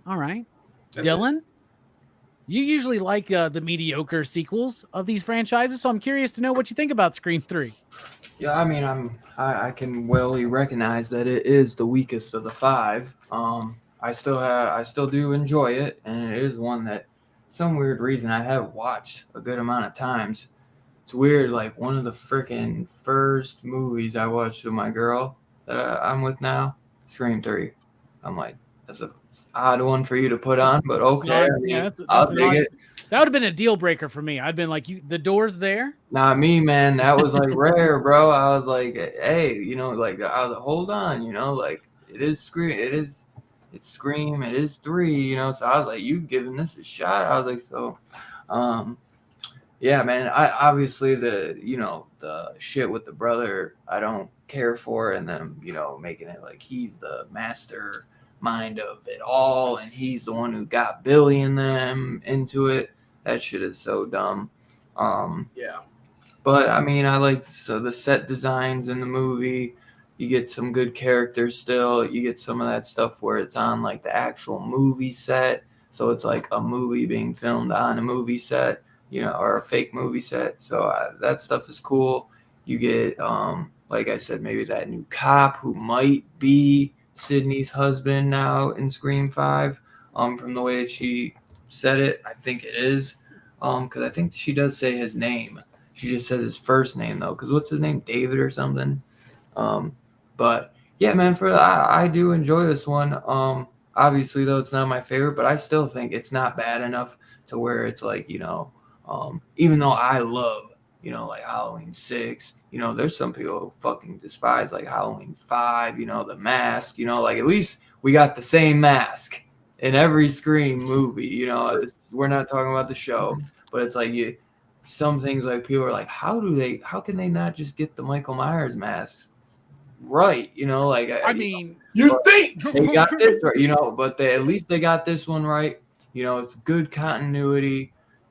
This one is where it starts to get shaky on the continuity because they kind of try to go and switch some things around. So that's really where it just goes down. But, and then obviously the bangs are terrible, but there's still good things about the movie. I do really like a lot of like the I have them fucking bangs, man, in like 1998. That Caesar cut that all the dudes had. Yeah. George Clooney was so hot, man. We had that. Dr. Octopus. You get some good Hollywood shots though, because a lot of this stuff is more like in LA. It looks like, or at least it's supposed to be. So, yeah, man, I enjoy it. I think Manny hit it on the money. I'm gonna go 3.69. It's not terrible. It's not god awful. That's the biggest flaw is like that. I mean, you get through the whole movie, you're fine. It's really that ending part where then you hear Romans, spout on why he's done it, who he is. Just end the movie like right before he's about to make that speech, or skip to the end. My mother was sexually assaulted and shot me out into this fucking Hollywood system. I have come up and become a very successful director, but I'm goddamn mad about this. Like, it doesn't make any fucking sense. You won, homie. You won life. I know you. Oh, you beat the odds, bro. You really won, bro. You should be like, hell yeah. Now you just got yourself killed. He could have been living good, bro. Like the rest of his life. And not worried about it, but he's a psychopath. Dumbass, man. Yep, dumbass. So we all agreed that this was the weakest one, but we all still kind of like it. We didn't all. Nobody gave it it's not Hellraiser. What is it? Is it Revelations or Judgment? That's Revelation. Revelation. It's not Hellraiser Revelation. It's not Halloween 2 by Rob Zombie. I get it. Okay. So a PCP average, because it was a 3 from me, 3.69 from Dylan and from Manny, 2.5 from Brooks. I mean, from Jelani, a 3 from Brooks, right? Yeah. So a PCP average of 3.168. Oh, fuck. Yeah. Screen 3 doesn't get to that 69 level. All right, Scream 4. Man, we thought the Scream trilogy was said and done. It was a complete story. No reason to do a part 4. Well, there is a reason. The reason is horror has gone in some new directions. It's been 10 years. Why the fuck not? Kevin Williamson is back. Wes Craven's on board. And sadly, it's Wes Craven's last film. But unlike some other horror directors, which I love, John Carpenter, Wes Craven's last film is a fucking stunner. I goddamn love Scream 4. This is the only Scream movie I didn't watch in movie theaters because honestly, at this point, I was like, I don't think they're gonna improve on Scream 3. You're right. And then I hear it's actually good. My buddy James, y'all remember Lineback? Was like, y'all, no, it's really good. Watched it, fucking loved it. Here are my rethoughts. Really like the opening. I love the multiple fake openings. It does get a little bit tedious at times because it goes on too long, but I do enjoy that. And it's kind of fun, but it does take away the visceral nature of what a Scream opening is supposed to be, right? It does kind of take away from that. I love the horror talk that's catching us up on a decade of torture porn, which I hate that term. The influence of Japanese horror, the rise of the zombie film, again, the re-rise of it, right? The false openings, yeah, that goes on a little bit too much. They get to add in things like social media, texting, apps, but it's got great dialogue. Once again, Kevin Williamson has proven that it wasn't just a fluke in the 90s that he understood how kids talked. He understood it in 2011 too. And what I think the magic of it is that he doesn't dumb it down. Teenagers are smart, smarter than adults realize, and they definitely think they're smarter than they actually are. So to hear teenagers talk witty and smart, that feels real to me. Like even today, Scream 4 works for me. It's a return to form, but different. New decade, new rules, right? It's got a great sense of fun, though. All of these movies have a sense of fun, which I really, really like. It's got a quick introduction of the legacy characters, but the development of each character is shown. It's not told, it's shown. It doesn't treat its audience like we're fucking stupid. New characters are introduced very well, I think. It's a really great twist on the theme of Scream, like the musical theme. I think this is the best the music's been since the first one. The script is tight. Characters have personalities that are well-rounded. Performances and the deliveries are absolutely fantastic. The neighbor getting killed is one of my favorite kills when they're like, I didn't say it was your closet. And they look over. Dude, and when they go back to that fucking room, there's blood fucking everywhere, dude. It's the goriest of all the... Yeah, there's the goriest of these fucking movies. I love it.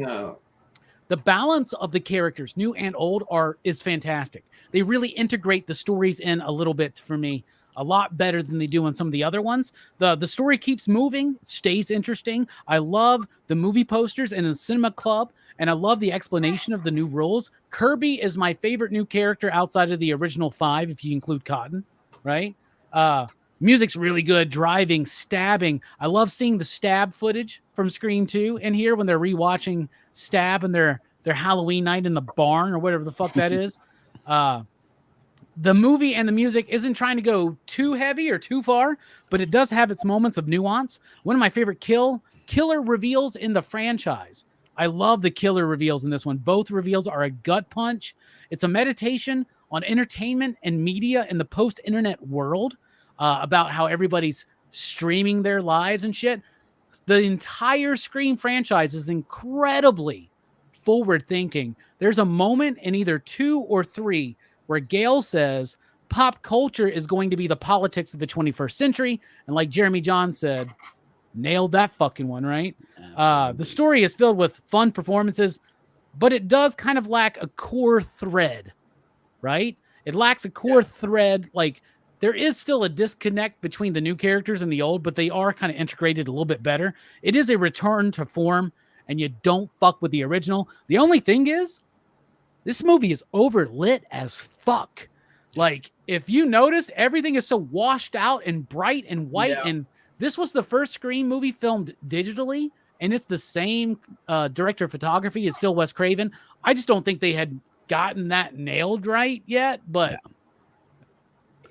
It is very distracting. It's the only kind of negative I got. I'm 4.5. It's my second favorite outside of the first one. I love Scream 4. What did you think, Manny?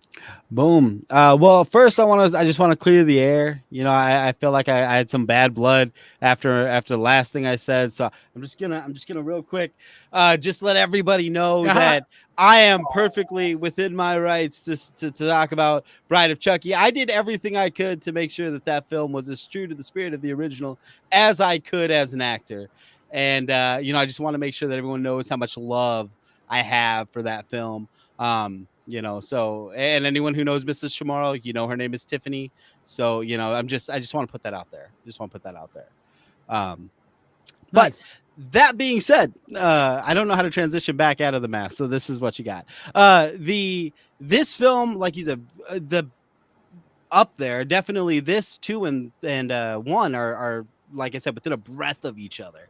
I love this film. I love the way that it like you said, there's like this super good balance between the new characters and the old. I give a shit about this new cast, same as I care about the old. The old doesn't overtake it. It never feels like it's their film, but it never feels like they're not a part of integrated into the story.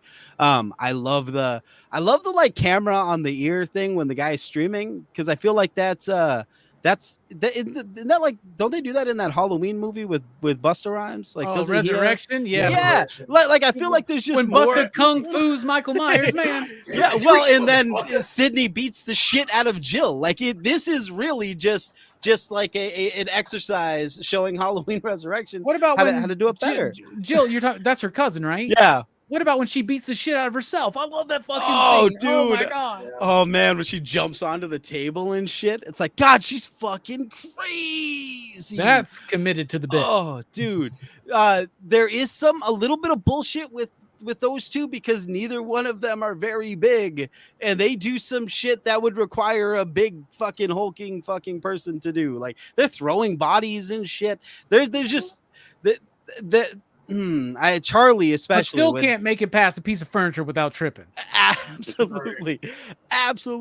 Like, I really dug this film. It felt like Scream. And on the rewatch, all of these do a great job of aping what they're trying to ape, right? Even 3 does a good job of being that film, right? It's early 2000s. It's when I make the Bride of Chucky reference, I mean that because it's kind of going into that humorous kind of territory, that self-referential thing, all too cool for school in the early 2000s, right? And then this is that reboot, and it's a really well done reboot. I think that it integrates everything, does a great job at being exactly what it sets out to be. The third act is fucking way too long, but other than that, it's really good. Like, I don't. The third act of the first Scream movie is 40 minutes, so I'm just gonna say. Oh, that's true. But yeah, I don't know. The hospital scene just feels like, oh fuck, it's still going. This is True Lies all over again. All right, Jill got into that jet and just fucking drug it on longer than it needed to be. Shit. but it works. It's good. And by the way, Kirby's coming back for Scream 6. How the fuck? Because she dead, man. In Scream 5, there's like a little like blurb on one of the computer screens that says like interview with survivor Kirby, blah blah blah. Yeah. It's like they set that scene. She got stabbed, but you didn't see her. She got stabbed like 6 fucking times, bro. Yeah. Nobody gets stabbed once in this. This is the opposite of part 3. In part 3, like they like hit somebody with the knife and they just fall over dead. And then like in this one, they're like. It's the goriest of all of them, in my opinion. I think that is the one thing I did tell Tiff as we're watching this over this week was like, how easy is it to kill someone with a knife? Because like fucking Sydney's aunt gets stabbed by like that much of a knife through a fucking mailbox slot, and she just dies. Like people this is it. You get stabbed in the stomach like with that. I mean, the blade is only like this long, and they fucking die right away. Look at Dewey compared to that. Yeah, it's just it's so I appreciate that in 5 because you know like it takes a little longer when they stab people for them to die. Like I appreciate that because it doesn't in the rest of these movies. It's fucking quick. And in 5, half the people that Ghostface attacks don't die. Let's just be honest. Okay? No. Fucking Amber needed some fucking practice. You know, fucking Richie didn't pull his fucking. Anyway, 4, best. This 2 and 1. I mean, they're all fucking 4.5s all day long. Nice. 4.5. All right. What about you, Brooks? This was your first time. I'm excited to see what you have to say, man. I liked four. I liked four a lot actually. It was definitely a step back up from three. The thing I think I liked the most about four is how they like show like kind of a new generation of kids, but they're like in a lot of ways they're exactly the same as the kids from the first Scream movie. Like they're still doing the same shit, still having these parties and watching these movies, and it's like they're different, but in a lot of ways they're the same. Like they have the same kind of issues of like making light of death and grim subject matter and stuff, being a little desensitized. But I think four was like it's definitely probably I can't say if it's better than the first one, but I think it's pretty equal. So I'd give it a 4 as well. All right. A 4. Nice. What about you, Jelani? I love 4. 4 is one of my. I didn't think I would like it. That's the weird part because I didn't watch it in the theater either. I saw it. I think I saw it while I watched it on Blu-ray or something like ages later. It may have been that same night that we were all watching. Could have been all together. I think we watched it together. So I liked it. It's very paced. It's one of my favorite sequels. It's nuanced. Yeah, Hayden Panettiere as Kirby. Yep, she can get it. The cheerleader will save the world, man. Yep. Save the cheerleader, save the world. And I was on that kick, man. I was on that hero's kick for God, that's way too long than I needed. Weren't we all, man? God, Jesus, way too much. It's like Rising Stars. We should have abandoned it ship at the beginning, man. Jeez. After the first season, let it go, guys. Actually, the last episode, let that go. The first season, just let it go. But when are we going to do the Heroes revisit? No, let's never do that. That'd probably be funner than She-Hulk. Jesus. God, please. Yeah, I mean it's a great film. I like the kids in this. I like that Rory Culkin is the killer, but I thought his friend. See, I had assumed that the friend was in on it too. It should have been 3 killers. I think those 2 plus Sydney's cousin. What if Patrick Dempsey was there behind the scenes? And Patrick Dempsey, and like, Roman's there because he lived. And guess what? Maureen Prescott's still alive, motherfucker. Yep. When they do that, I'm done with this goddamn franchise. Yep. Well, they're getting close. Oh, by the way, I forgot to say this. 3 out of all of them is the most Scooby fucking do out of all of them. It is. Yes. It's a whodunit. It's like it's weird. Let's pair up and do stuff. It was weird, but yeah. I like the party. I like how Gail comes back, and sets up the cameras, and she almost dies. I thought Gail was gonna die in this one. It's just it's touch and go for all the characters, but I like the main. That's why they killed Randy. That's why they killed Randy, because in part 4 and 5, we're worried about them killing the legacy characters. Yeah, because you don't want them. You don't want them to go, man, because it's too. They're too connected to the franchise. Sydney, of course, and I love Sydney in all of these films, and she evolves in every film. She's so impressive. Like, now that she knows she had a half brother, she had to kill. You know what I'm saying? She like the cousin.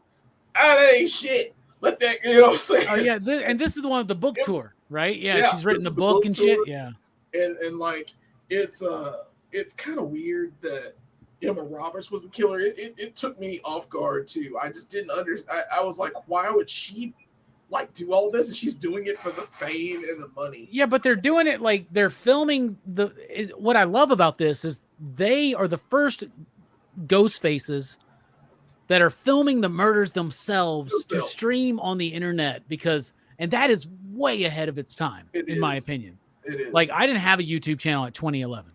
Do you know what I'm saying? Like, we're on the cusp of that. Like, Kevin Williamson is rather brilliant, and he's got his pulse on some shit. Man. Yeah, he really does. He knows what the youths are like. So it's very, it's meta for a new age. I've heard Kevin Williamson described as John Hughes for horror films. Yeah. He just has his finger on the pulse of it, and it works well. It's a very good film. Kirby's my favorite character. The music is decent. I pretty much like the trio.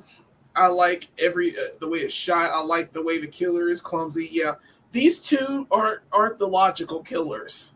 They can't be. They're not. Their stature and the way that they move and all the things that they do, because They're they're wearing both platform short. boots, man. They're wearing stripper boots, man. Come on. Yeah. So, but My bad. Hooer boots. They were wearing hooer boots. Yeah. But I'll give this. We're just kidding, y'all. We're just kidding. Like, please, like we're just kidding. It's Horrorfest. We're having fun. Hooer boots. Yeah, we love them. What do you rate it, Jelani? That's why I was. Dadgummit, Robbie. No, I know that's where you're going. I was trying to help you out. Every time I talk, you talk. I'm sorry, man. We're on a delay, man. Don't worry about it. Go ahead. All right. All I'm saying is we'll give it a 4. It's a 4. movie for Okay. me. I don't mind it. It's not bad. I liked it still. I just don't like it as much as you guys. I think 2 was peak for me. I got you. Yeah. Well, you got laid that night. Yeah. I know for a fact you didn't get laid the night you watched Scream 4, but that's okay. No. Neither did I. Maniac movie lovers, thank you for the super chat. Real quick, we'll get to your question. What do you guys think about bringing in Stu? That'd be terrible. Dead is dead and Scream, and it needs to stay that way. What do you think? Real quick, Manny. If they couldn't bring back Randy, I don't think they should bring back Stu. Exactly. Brooks? The dude had a TV dropped on his head. He's not coming back from that.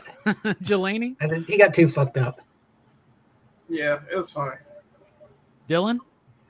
I mean, as much as I love Stu, it's just ridiculous. Not in Scream. It's not Halloween where you can just fucking bring him back nonstop. Yeah, just wait till give it another 15 years. They'll do the direct sequel to the first one, ignoring all the other sequels. Yes. And then it will start with like Stu pulling the TV off his face, like I'm alive.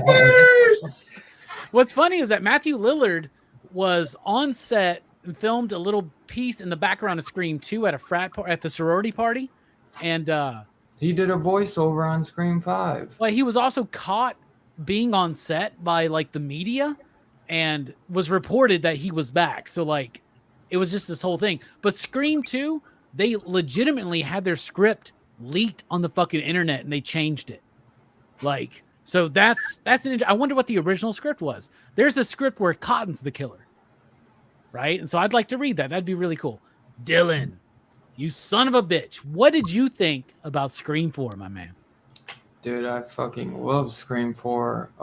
It definitely like revitalized it after Scream 3. That's for damn sure.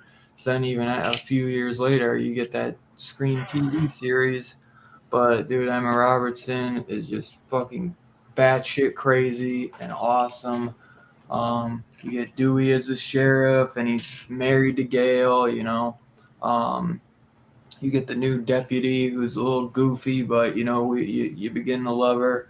Fucking Judy, right? Yeah. Lemon squares. Yeah, and that's Wendy Peppercorn, motherfucker. you get a lot of great. Wait, you get a what lot of was her great name again? characters. What was Wendy?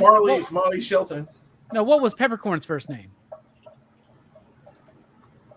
Y'all Isn't it catching Wendy? on. Let's get Yeah. Wendy's nuts hit you in the face. That's 3. But yeah, man, dude, I fucking love Scream 4. For it to be Wes Craven's last movie, he went out with a damn bang. That's for sure. The music is fantastic. The new characters, the new cast, the crew.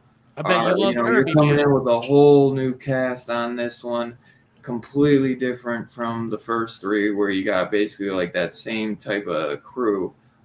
This one, it's just totally different, and it's fresh, and it's fucking awesome. And I love it, man. I love the look of it. It's a little bit brighter at times than some of the other ones, but I really enjoy it, man. You know, Woodsboro is, adapted over the years, and they're a little bit, generalized. But This is the first one since the first one that we've gone back to Woodsboro. yeah, true. Which Yeah. actually kind of shocked me on the rewatch. I was like, no, it's true, because it's Woodsboro to college to Hollywood. So yeah, I love going back there. Definitely. I couldn't agree more. Yeah. And It's awesome. Always. what was it? You get the, little horror group, that has their meetings at school with their awesome, little hangout with all the posters and shit, and their little webcam series. I dig it, man. I love everything about it. I think that Wes Craven just nailed this. The characters, Kevin Williamson on the what was it? On the script, tight, perfect. Everything works. Even Gail is good in this, man. She's not annoying really as much in this. They give her something good to do, where it's not like you just have these characters who are just there just because they're the OGs. Like, they actually at least give them something good to do and not just pointless, you know? And they're not doing the runaround. Like, Gail and Dewey are not broken up at the beginning of this fucking movie. They've been happily married for 10 years, but they're arguing a bit, but at least it's like kind of understandable, you know? Yeah, and they're dealing with Gail actually having, like, I mean, that makes a lot of sense. Like, she would not be happy living in a small fucking town. Right. Yeah. She's too big for it. She's way too big for it. Yeah. But yeah, man, dude, I absolutely love the characters. It gets back to the goriness in this, even though I think Scream 5 is gorier, but Scream 4 is definitely the goriest, I'd say, since probably the first one, I'd say, because I mean, I don't think you get really guts in any of the other ones besides 1 and 4. Like, I would say 2 is hanging out in 1 and 4. I would say 2 is more than 1, but 4 is definitely more for me. And I get what you're saying about 5, but remember, half those people lived. So no, they didn't. They all half the fucking victims in Scream 5 live. We'll get to that. Don't worry about it. Anyway, what do you rate this one, Dylan? I rate this one a 4.5. All day. Very solid. Very solid. Not better than the first, but fucking damn good. And probably, you know, for a very long time, it was my second favorite. So it was a 4.5 from me, Jelani, right? I got a 4. You went 4. Who else did 4.5? Me and Dylan and Brooks. I did 4. Yeah, you did 4. You did 4.5, Manny, and Jelani did a 4. So that's a PCP average of 4.3. 69, dude. Hell yeah. All right. Scream fucking 5. Now, I know that Scream 5 is called Scream, technically, 2022. I hate that goddamn trend. That's confusing. Trust me. Anyway, when I first watched Scream 5, I was sorely disappointed. I hated it. We talked about it on Dylan's Horror Show. I gave it a 2 you dig, so keep that in mind. Hated this fucking movie. On the rewatch, it evened out a bit for me. Okay. And I now accept its unfortunate status as part of the franchise. But it does still have an element of fun for me. More so than when I first watched it. Because expectations are high, then they drop down. But remember, when I first watched Scream 5, I thought Kevin Williamson was the writer. Nope, just an executive producer. Which means he just got a check. Anyway, here's what I thought. Scream 5. And we're just going to call it Scream 5. Okay? You guys just do me the courtesy. I'll call it Scream, just to spite you. Okay. But Scream with the V and the M makes it a 5. Anyway. It should just be Scream fucking 5, dude. It should be Scream fucking 5. What are they going to call the next one? What are they going to call the next one? Anyway. That's why if they put themselves in this stupid-ass situation with Halloween. And now forever, that will just be Halloween 2018. If they call it Scream 5, they don't get to do exactly what the film is setting out to do, which is ape requels and talk about toxic fandom. Now we're having a conversation that proves the point of the film by calling it Scream 5. So I think it's really smart, actually. Well, this movie's almost like critic proof from fans of Scream. Because the whole point of the movie is, well, those that don't like this movie because it's not as good as the originals, they're the villains. They're the ones. Okay, anyway, we're gonna get to this. Yeah, keep saying it. Here are my notes. Explain the brilliance and why you hate it so much. Explain away. Opening is solid. Unfortunately, the payoff is quickly undone. The first kill that's undone is Tara. Okay? Tara gets killed and survives. And Randy's 2 fucking nieces and nephews get killed and survive. Okay? I'm just going to say that's at least 3 out of fucking 7. Tara was planned to be alive, though. Oh, my God. That's so stupid, Dylan. Come on. Ghostface is Hey, the I don't clumsiest make- I fucking didn't dude. make up the script. Ghostface cannot make it through a fucking room with a goddamn piece of furniture without goddamn tripping over himself. But Amber's going to be able to goddamn stab someone 80 fucking times and I not know, kill him. she Anyway. did stab her too many times. And the whole to be able to goddamn, I'm survive. sorry, but the whole goddamn point, we had to keep her alive so that we could draw Sam back. How about this? You know what would also bring Sam back? A fucking funeral. Anyway. Yeah. Here we go. Yeah, that's true. But then it's like a waste of Jenna Ortega. I guess they just didn't want to do it. It's They the first should- Scream opening where the death doesn't matter. Yeah. But Anyway. maybe that's why them trying to do something different, just because it's like you always that's what I it's get known it. And that's for. what Scream does. It takes the cliches and And then turns you them on their seen it. heads. So then they wanted to flip the Yeah. cliche. So Yep, I get it. I get it. I get it. Okay. You got to let me finish here because trust me, it's going to pay off for you, Dylan. It's got good suspense. It's a callback to the original horror talk bit where they're talking about the horror talk, you know, like the different, all that stuff, but it's updated with elevated horror. Now, like, I hate the term elevated horror because to me, it leads to the idea that there was no elevated horror until A24, and that's not fucking true. Wes Craven exists, who you are referencing in this movie. Anyway, we're back to the whole cloning phones thing, which they did in the first movie. Then they abandoned that because they realized how fucking stupid that was, but they can clone phones. Anyway, the music is acceptable. Ghostface actually rocks. The actual actions of Ghostface to me rock. It's really high energy for me. The introduction of the new characters is decent. I hate that they heavily lean into the whole everyone's a suspect bit. That's a little bit too far done for me. The douchey guy at the bar, cool kill, but it's annoying because it's just to set up the group as possible killers. They had the little bit where he's like Stu's nephew, but that's just stupid and doesn't make any sense. And it's just another body. But, you know, honestly, that's not too bad.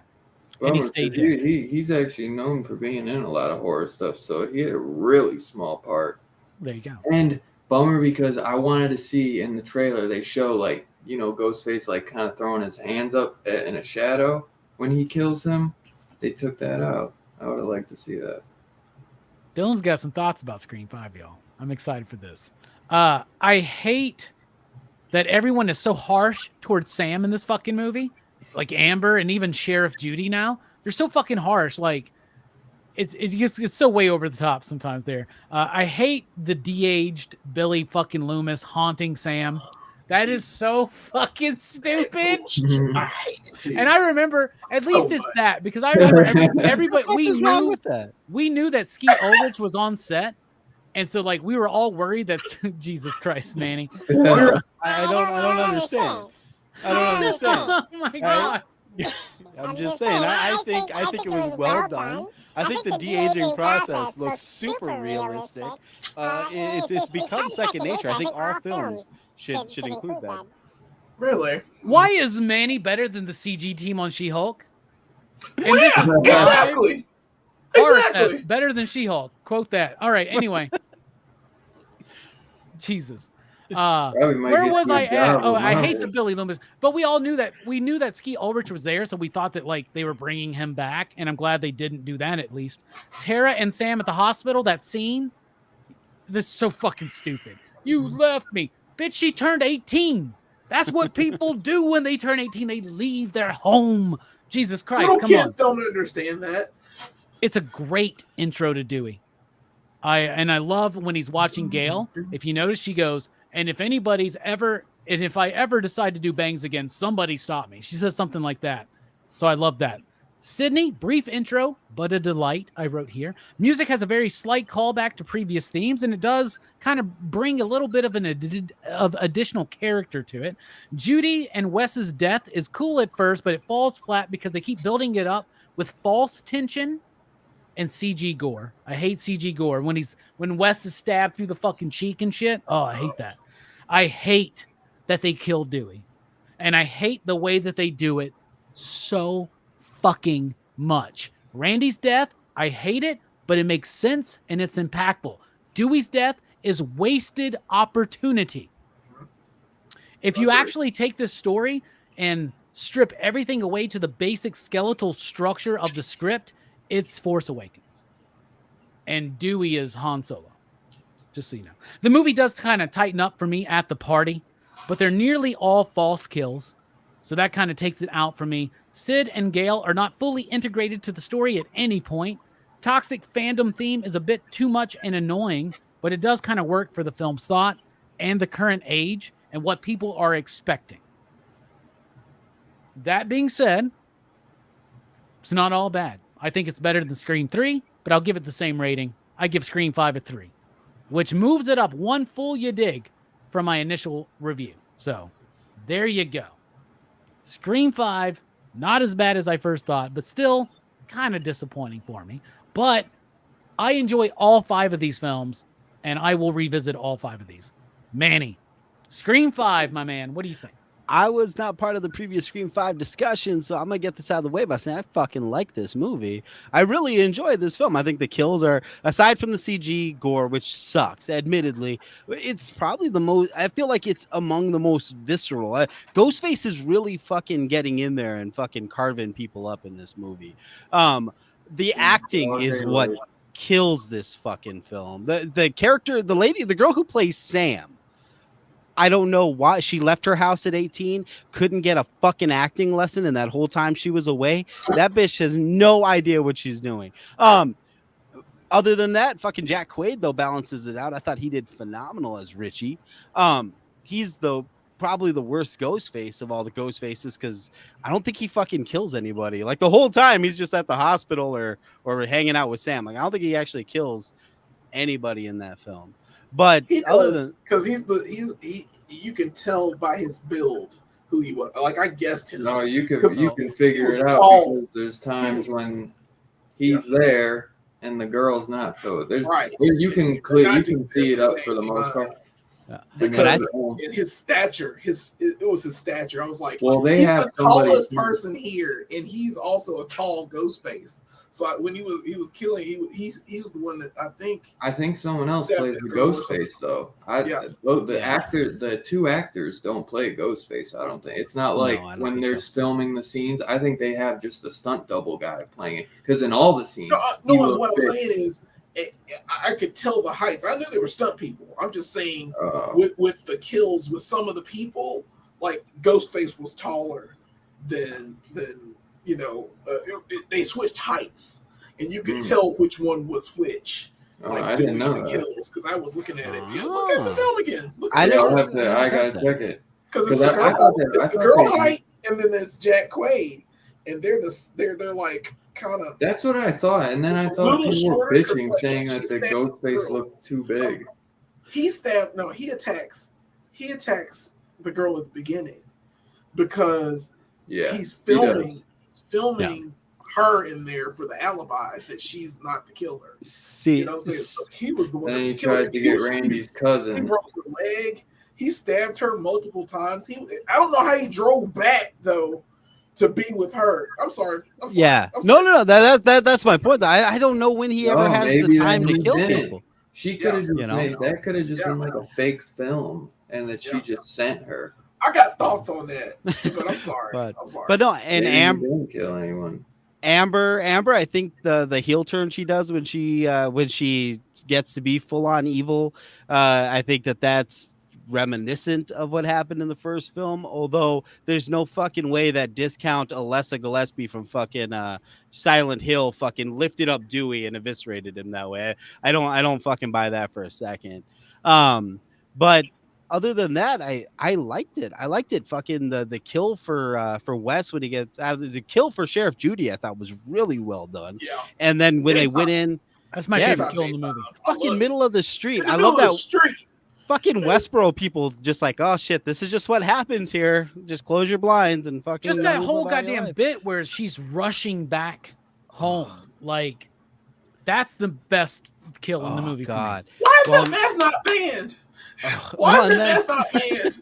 Well, and then when he fucking when they kill Wes, when they kill fucking her son, I mean that the jump scare like tension building was a little overwrought in that part, but when they actually kill him, Oh, so They- you're talking about so good. the fucking refrigerator door shit over and over? Yeah. Oh my Yeah. god. Fuck Bro, that. that was so tense. Oh, but that when she stabs him, I don't know. I'm a sucker for the fucking slow knife fucking kills like that.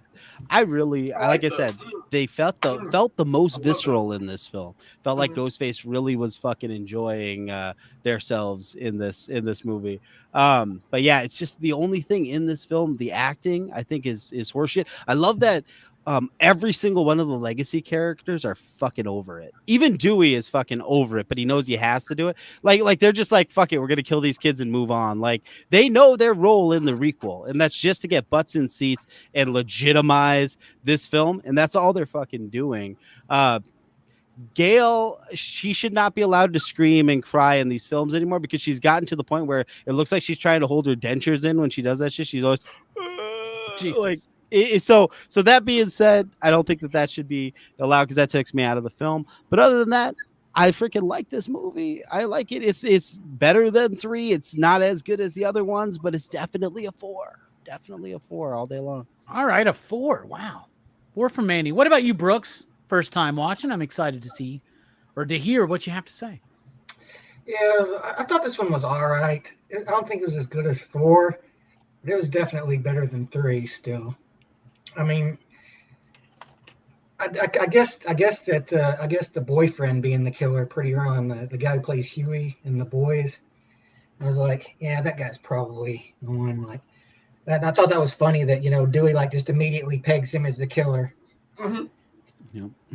And Because he learned from Randy. Yeah. It's like Dewey's become Randy now. Yeah. Like Randy's ghost is like just crawled into Dewey's. And it's Jack body. Quaid is who that is. Yeah. Yeah. But yeah, it's just basically like, what you'd expect from like kind of a reboot of like, trying to start a new franchise. Like, your Force Awakens comparison, I think, was pretty apt in that regard. It's like we got the legacy characters, but we've got the new ones. I thought the Billy Loomis Force Ghost helping her out was kind of weird. And like, what? She never met him. Why? Why does he look like he's like covered in blood wearing the t-shirt from the first Scream, and she never met him. I was like, oh my god. And so at much the end work. where he's like, he does the Obi-Wan thing where he just Work. like, Yeah. You knew what you I was like, do. that's a little odd, but I'd give it a 3.5. It's a little above average for me. Like it has some decent kills. It's all right. A 3.5. All right. Not too bad, man. All right. They should have killed Gale. I agree. And then Dewey could be back because like Dewey didn't get to reach that arc. Dude, he just got to his peak, man, of being awesome as fuck, like this wild western, like all like this broken down sheriff wife left him, kind of like Hopper in season 1, Exactly. And Yeah. speaking of a broken down middle-aged man who And is he cut called down it. too soon, Jelani, what'd you think about Scream 5 He overall? called it right off top. He's like, it's your boyfriend. I mean, And how he on was the right. nose he is, but he's getting there right there with me, so it doesn't matter. Man, bruh, this one, I have some thoughts. Scream 5, or I'm going to keep calling it Scream, is the requel that we technically didn't need. We didn't really need this one. I don't know what it is, because what hurts me the most is that you killed Dewey. Like, that hurts me more than anything. Like, I heard about that and didn't watch it in the theater, because I don't know. No, I got spoiled for it because I didn't care. Because it's just like, whatever, whoever. And they were like, Dewey dies. I'm like, what? So I was out of it. I think I told you that, right? Yeah, were you like, told me that, but I asked you to. I was like, well, So I don't it's want to spoil it. Yeah, I asked you to. But the fact that they killed Dewey, and I was like, he's the heart and soul at this point of this. They asked him to leave not be sheriff anymore. He's lost his wife. He's living in a trailer. This would They be have like to if go James to Gunn did hell. another Scooby-Doo movie Yeah. and they kill Scooby. Yeah, you can't kill Scooby. And like the fact that you get Dewey, because he's the most earnest character that you have in this series at this point. He And kind of put off some Reggie Bannister vibes in this movie, I think. he's got a lot of things that Brooks, are I'm going so on. proud of you, man. Well, look at what Horrorfest has done. He just made a Reggie Bannister reference, man. I'm fucking so proud of you, man. Dadgummit. Good times though. It is. And you're right. Reggie and Dewey have about the same kind of competency level. Yeah. Where like they're kind of bumbling idiots, but like they can be competent when the need arises. When it's necessary. Yeah, absolutely. Actually, that's a good point. And he's so lovable on top of that. Like I don't know what it is about him. Like I don't know how he dealt with grief with losing his sister, because he doesn't really show that. But that's the one flaw I think I see in Dewey. I don't know, his sister's death has no effect on him. That would have happened between 1 and 2, right? Right. Because he gets killed. He gets stabbed up and taken to the hospital. He doesn't know. He probably realizes it the next day, right? That's what I mean. Like even in 2 or 3, there's no reference to him like losing his sister. I don't know what it is. It would have been nice. It would have been nice to have nice little callback for that. You got to see the like Jamie Kennedy come back in a videotape. I'm not saying that Rose McGowan should come back in a videotape, but he should have referenced it at some point. At some point. Doesn't one of the ghost faces do it in one of the films on the phone with him? Doesn't he say something like your fucking sister or something? Maybe. I know that in part 4, Ghostface gets gnarly to Sydney and starts being like, your mother didn't fucking like it either. Yeah. I'm going to slit your fucking throat till I touch bone, motherfucker. Oh, God. That line is fucked up. Why are we not talking about and by the way, Jackson? was it Roger Jackson, who, by the way, the entire Scream cast, none of them have ever seen his face. None. He's always on set talking to them on the phone, but they've never seen him in real life. And it's in his contract in every voice acting bit that he does that nobody sees his fucking face, because the dude is the voice of Ghostface. Man. Yeah. And when he dies, like Scream has lived beyond the death of Wes Craven. Scream again. Scream has, that's what I was going to say. Scream has lived beyond the death of Wes Craven. It's lived beyond a couple times beyond the involvement of Kevin Williamson. But when that dude is no longer around, you can't do it. It's over. You can't do him. Yeah, because he is the voice of Scream. Unless you get a voice actor to mimic it. Yeah. What if before he dies they invent a device that can make your voice be anybody's voice that you want? Yeah, anybody. Yeah. I love how he uses the voice changer part 3 to make somebody thinks that it's fucking Sydney. Are you fucking kidding me? It's so weird. Like, how do you get these voices? How did you record them? How did you get this done? As many problems as I have for Scream 5, Scream 3 is the low point of this franchise. Really bad. It's really awful.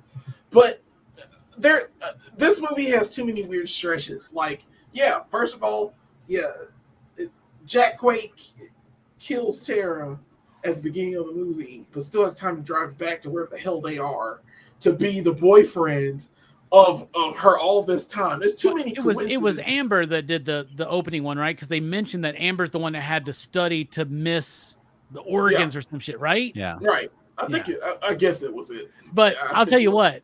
If Amber and Jeffrey Johns, once again, or Jeremy Johns, I saw him. I mean, he loves Scream. So I was watching this shit all week long.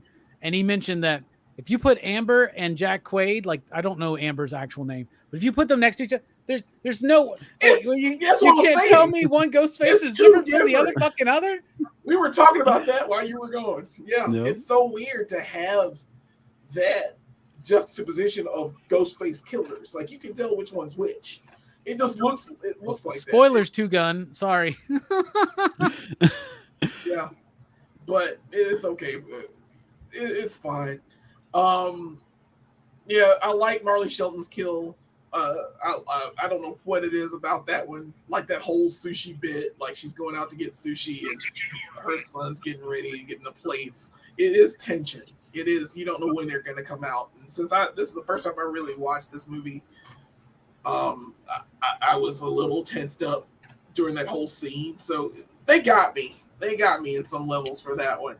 The main girl, I can't remember her name, and I don't really want to. She's not the best. I don't know. She's not the best final girl, but to be taught by Gail and Sydney what's going to happen next, I do kind of like that. I hate Sydney and Gail are sidelined for this. But they're like, Sydney's like, are you ready for this? And Gil's like, never. And it feels like they are over it. They want to get this done. They want to kill whoever it is. And I like how they're just like, fuck this. We got to kill them. They got to die. And it's no, we got to reason with anything or let the police handle this. Police can't handle this. It's, and I the one thing I do hate about all of this, just to bring it back, is that it goes back to Stu's house. It's in Stu's house, the first Scream kill. It all comes back. So it just felt a little off to me. I can't stand Billy Loomis.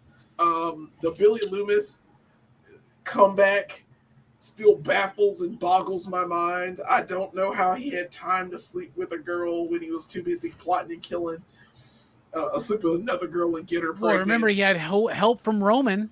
So Yeah. Yeah, so it's so much. It's so many weird stretches. I don't understand why she would have these visions of Billy Loomis for any reason. You don't need them. He didn't need to. She didn't know her father in any kind of way, right? At all. She should never know what he looks like. What you had pictures of him standing around as his death. Yeah, like he has the bloody shirt and everything. Yeah, he's got the bloody shirt. I'm like, you don't know any of that. You have no idea. You have no conceptualization of your father being a killer. It's just so it makes no sense to me. I'm not sure why it's there. It takes me out of the movie. He looks. I mean, it looks bad. It looks better than She-Hulk, but it's still pretty bad. Yeah. I don't understand a lot of different things in this movie. So with this one, I was gonna agree with Brooks, but as more as I think about it, I'm gonna give this one like a 3. I was gonna do a 3.5, but I had to think about it a little more, and it's okay. Jack Quaid was obviously the killer. I knew he was it. He's the one I figured out. Yeah. He's the one I figured out immediately, and because it's so obvious because he says he's never seen a stab movie, but he's like super obsessed with them. Yeah, all of a sudden, it was like all of a sudden he was watching them, and then he started referencing them after he said that, and I was like, yeah, that was too soon. That's what you don't absorb a movie like that. I don't know what it is. You don't absorb the Scream the Stab franchise that fast, and just it's like you're not going back to its roots. But he's arguing these cases before at the beginning where he said he didn't watch it, and then all of a sudden he's an expert. I kind of knew. I was just like, yeah. And he was tall enough because I was like, there's nobody else.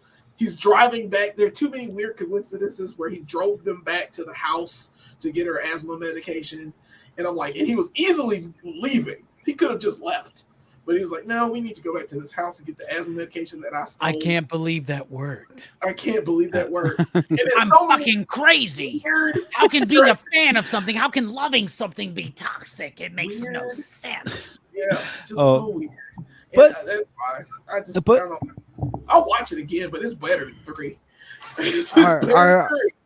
Our criticisms just simply because the writers are more heavy-handed than we want them to be with their commentary. Like the fact that she's Billy Loomis's daughter, the fact that the rando is Stu's nephew. That's because they all fucking saw the comments from like Force Awakens. They know that the fans want these characters to be connected to the legacy characters. If they're not, most of the audience is pissed off, right? Yeah. So they're I think what it is there's no nuance. Williamson did a good job in the other films of being nuanced with his meta commentary, and I feel like 3 and 5 are a lot more heavy-handed, and I feel like as fans we're not recognizing the irony of that, and we're just like this doesn't make sense narratively, it doesn't flow, it doesn't work as a film.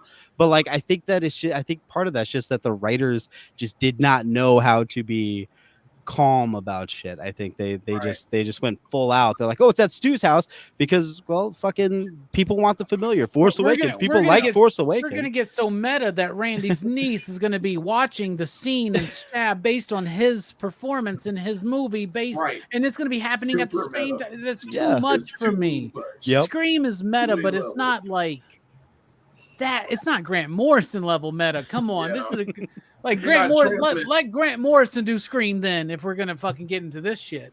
Anyway, all right.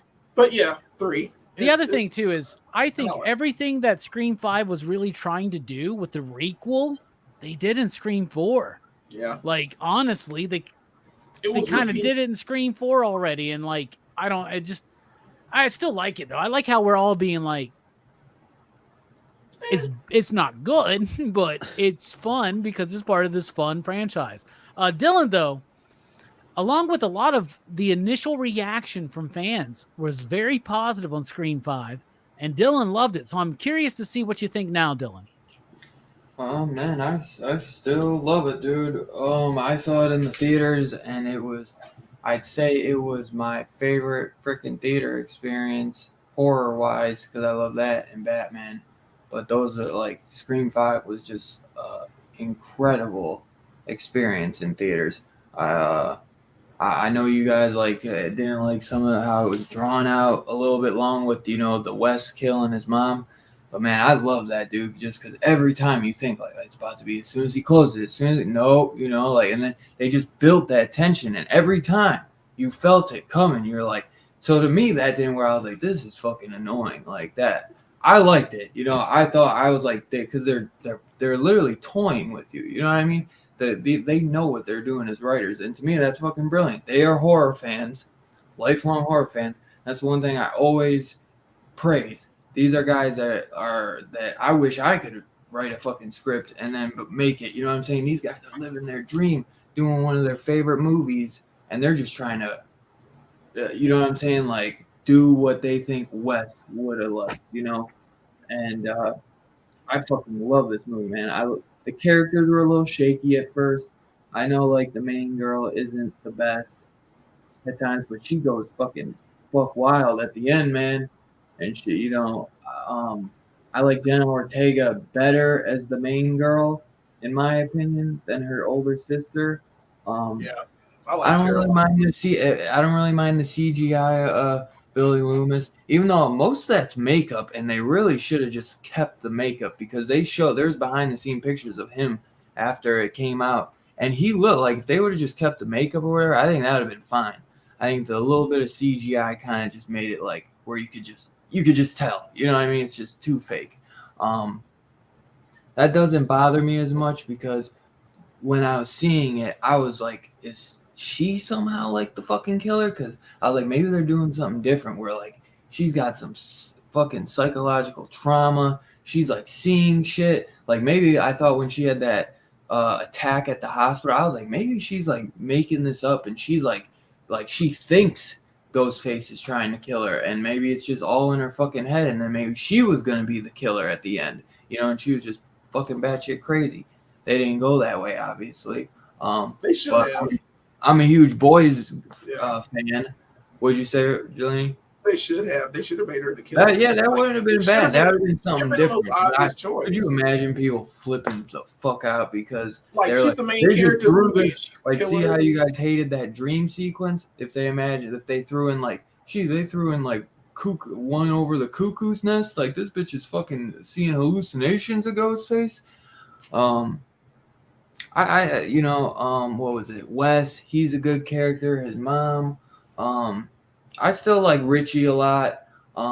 It kills me to see Dewey get killed. I would rather if Gale got killed, just because I felt like if it was like the regular Dewey, but I just felt like they brought him up to this level where it's like I would have loved to see him in continue the trilogy, and even if like Nev didn't come back, keep Dewey, man, because it's like Dewey is like the second best thing, even maybe better at this point, because even Nev's presence was a little, I just didn't care for it as much in this. I really could have went without it, to be honest. I think that's just really to pull the fans in. If they would have just had Dewey, and then maybe Gale come, and then maybe Gale dies, and then Dewey has to kind of, he starts going fucking ape shit, and then he's hunting Ghostface down, and then he'd have been perfect, because now in every sequel, he's just going to want to kill the fuck out of whoever Ghostface is, because, he's going to have some grudge because his wife was killed by Ghostface. His whole life has been ruined by Ghostface. I would love to see that, man. I still really do enjoy the film, man. I think what these guys did, I think they pulled off the impossible, man. And I think I think they did it brilliantly, where it's like you can't even talk shit about it, because then you're literally buying into everything that they say like fandom feeds off of, and like, you know, why do they like people try and make it toxic when it should just be about love? You know what I'm saying? Like that's why we're all here, because this is something that we grew up loving, the original one, and nowadays the internet has just made it where it's like almost toxic in a way, man. Like I don't come on YouTube trying to talk shit about movies. Everything's got to be the best ever or the worst ever, right, Dylan? Huh? Everything's got to be the best ever or the worst ever. Yeah, There's true, like no man. middle ground. Like, you just never can win. I mean, I get everyone has their like opinion, but there's ways about it where you just don't have to completely like rip that person a new asshole, because they, you know, dude, I mean, a lot of us have watched behind the scenes and stuff. It's a lot to do a movie, man, like a lot, and just filming it. Then they go through like a year of just producing and editing and getting and cutting and getting it all together, then putting the music. Just, dude, it's a lot of fucking work, man. And I give them some credit for what they do. And I think with Wes Craven being gone, I think he would approve of this. I mean, it's so miles better than what they did with the show. And I actually didn't mind the first 2 seasons of that show without the mask. I thought the storyline was somewhat decent. But, man, I don't know if I'd take Nev out, because I do love her. It's just I don't think she was utilized as well as she needed to be. It's really just for her face and name and just to bring the OG trilogy together. You know what I mean? Otherwise, because that's why they kept the Randy brother or cousins alive, because they got to have people for the sequel. Right. And otherwise, you just got the 2 sisters. And really, man, I almost wish the older sister would have died, and it would have just been maybe Jenna going on, because Jenna is becoming herself a little like horror icon. She was an ex. Well, maybe they kill Sam in the opening of part 6. Maybe that's the big thing they're gonna cotton her in part 6, right? Yeah, maybe. But man, I think what the directors pulled off was great, man, and I am very much looking forward to what they're gonna do with the sequel. Yeah, man, I'd say this one, man, is just like, because I'd say because of what they did normally Scream 4, I favored, but because I feel like it was just such a hard task for them to come in and do this and actually pull it the fuck off, because there's some great scares in this. I love like that. I love that West scene, man. I really do, man. I know like people were like, oh, and then after you watch it, you're just gonna see it and it's gonna be annoying. I still fuck with it, man. It's just, and I love how Ghostface is murking people in the daylight, bro. Just gutting the sheriff of her own city in broad daylight on the front porch. It's crazy. So, yeah, man, 4.69. I'm gonna give it. All right. Yeah. When I call your name, give me your rating again, because I forgot them. But for me, 3. Manny? Brooks? 3.5. Delaney? 3. And 4.69 from Dylan. For a PCP average of 4.8. 69, dudes. Station. All right, and that is the Scream franchise review, y'all. Across the board, just to wrap it up real quick, we all think the first one's the best. We all think the third one's the worst. And we vary in the middle there. But Scream 4 is definitely worth your time if you have never checked it out. All right. Dude, what a great show, y'all. Thank you so much for being here. That concludes the Scream review. We have now officially gone underway into Horrorfest. But y'all, we have barely scratched the surface of this amazing list of horror films that we have for Horrorfest tonight for this entire season. So join us Saturday night for Dylan's Horror Show as we talk about American Mary, starring Catherine Isabel, a film by the Soska sisters. I'm excited to check this one out. I've never seen it, so this comes recommended to us by Two Gun Pedro. Very excited, and be back next week for PCP Movie Night when we talk about Dario Argento's Deep Red, y'all. We got some Italian horror, some gialli.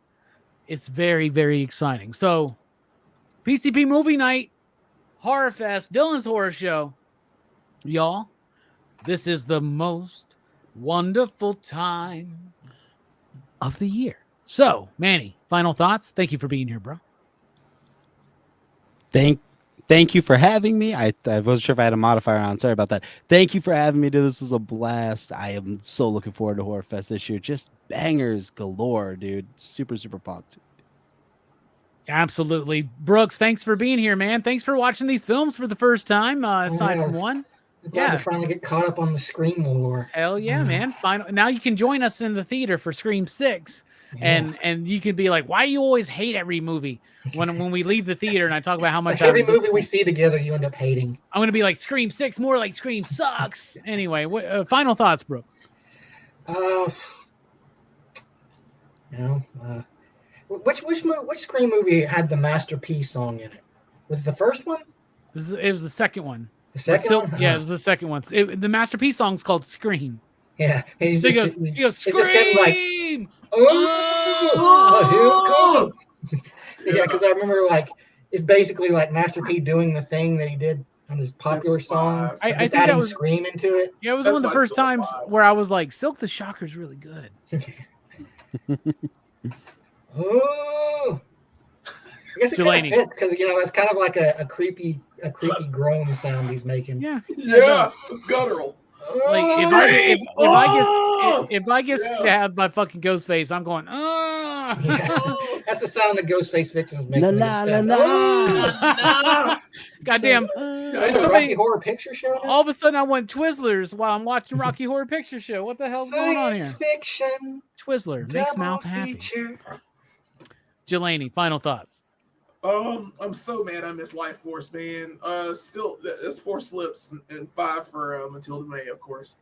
I am glad this is Horrorfest season, and we are about to embark on some awesome shit for you guys. So please stay tuned. I hope we talk more often about horrible murder. So yeah, Let's do it. Oh yeah, Dylan, thank you for being here. Final thoughts.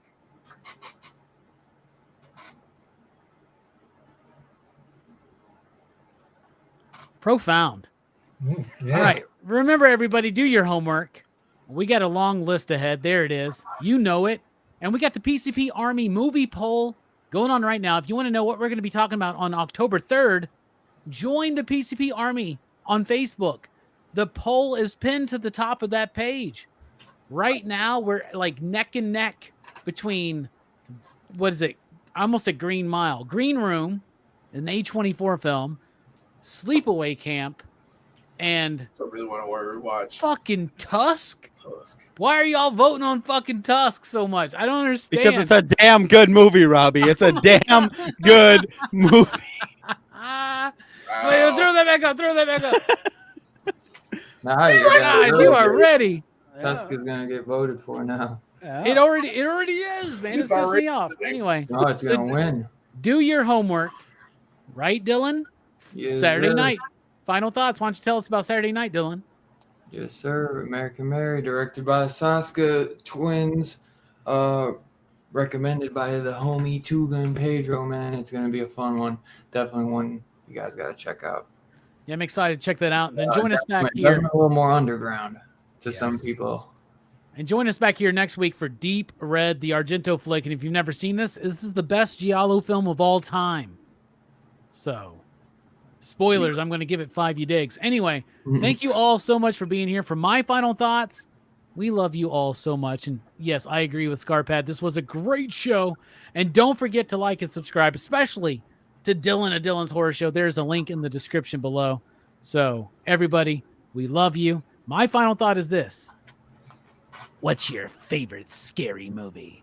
I'm going to cut your fucking throat until I hit the bone, you fucking...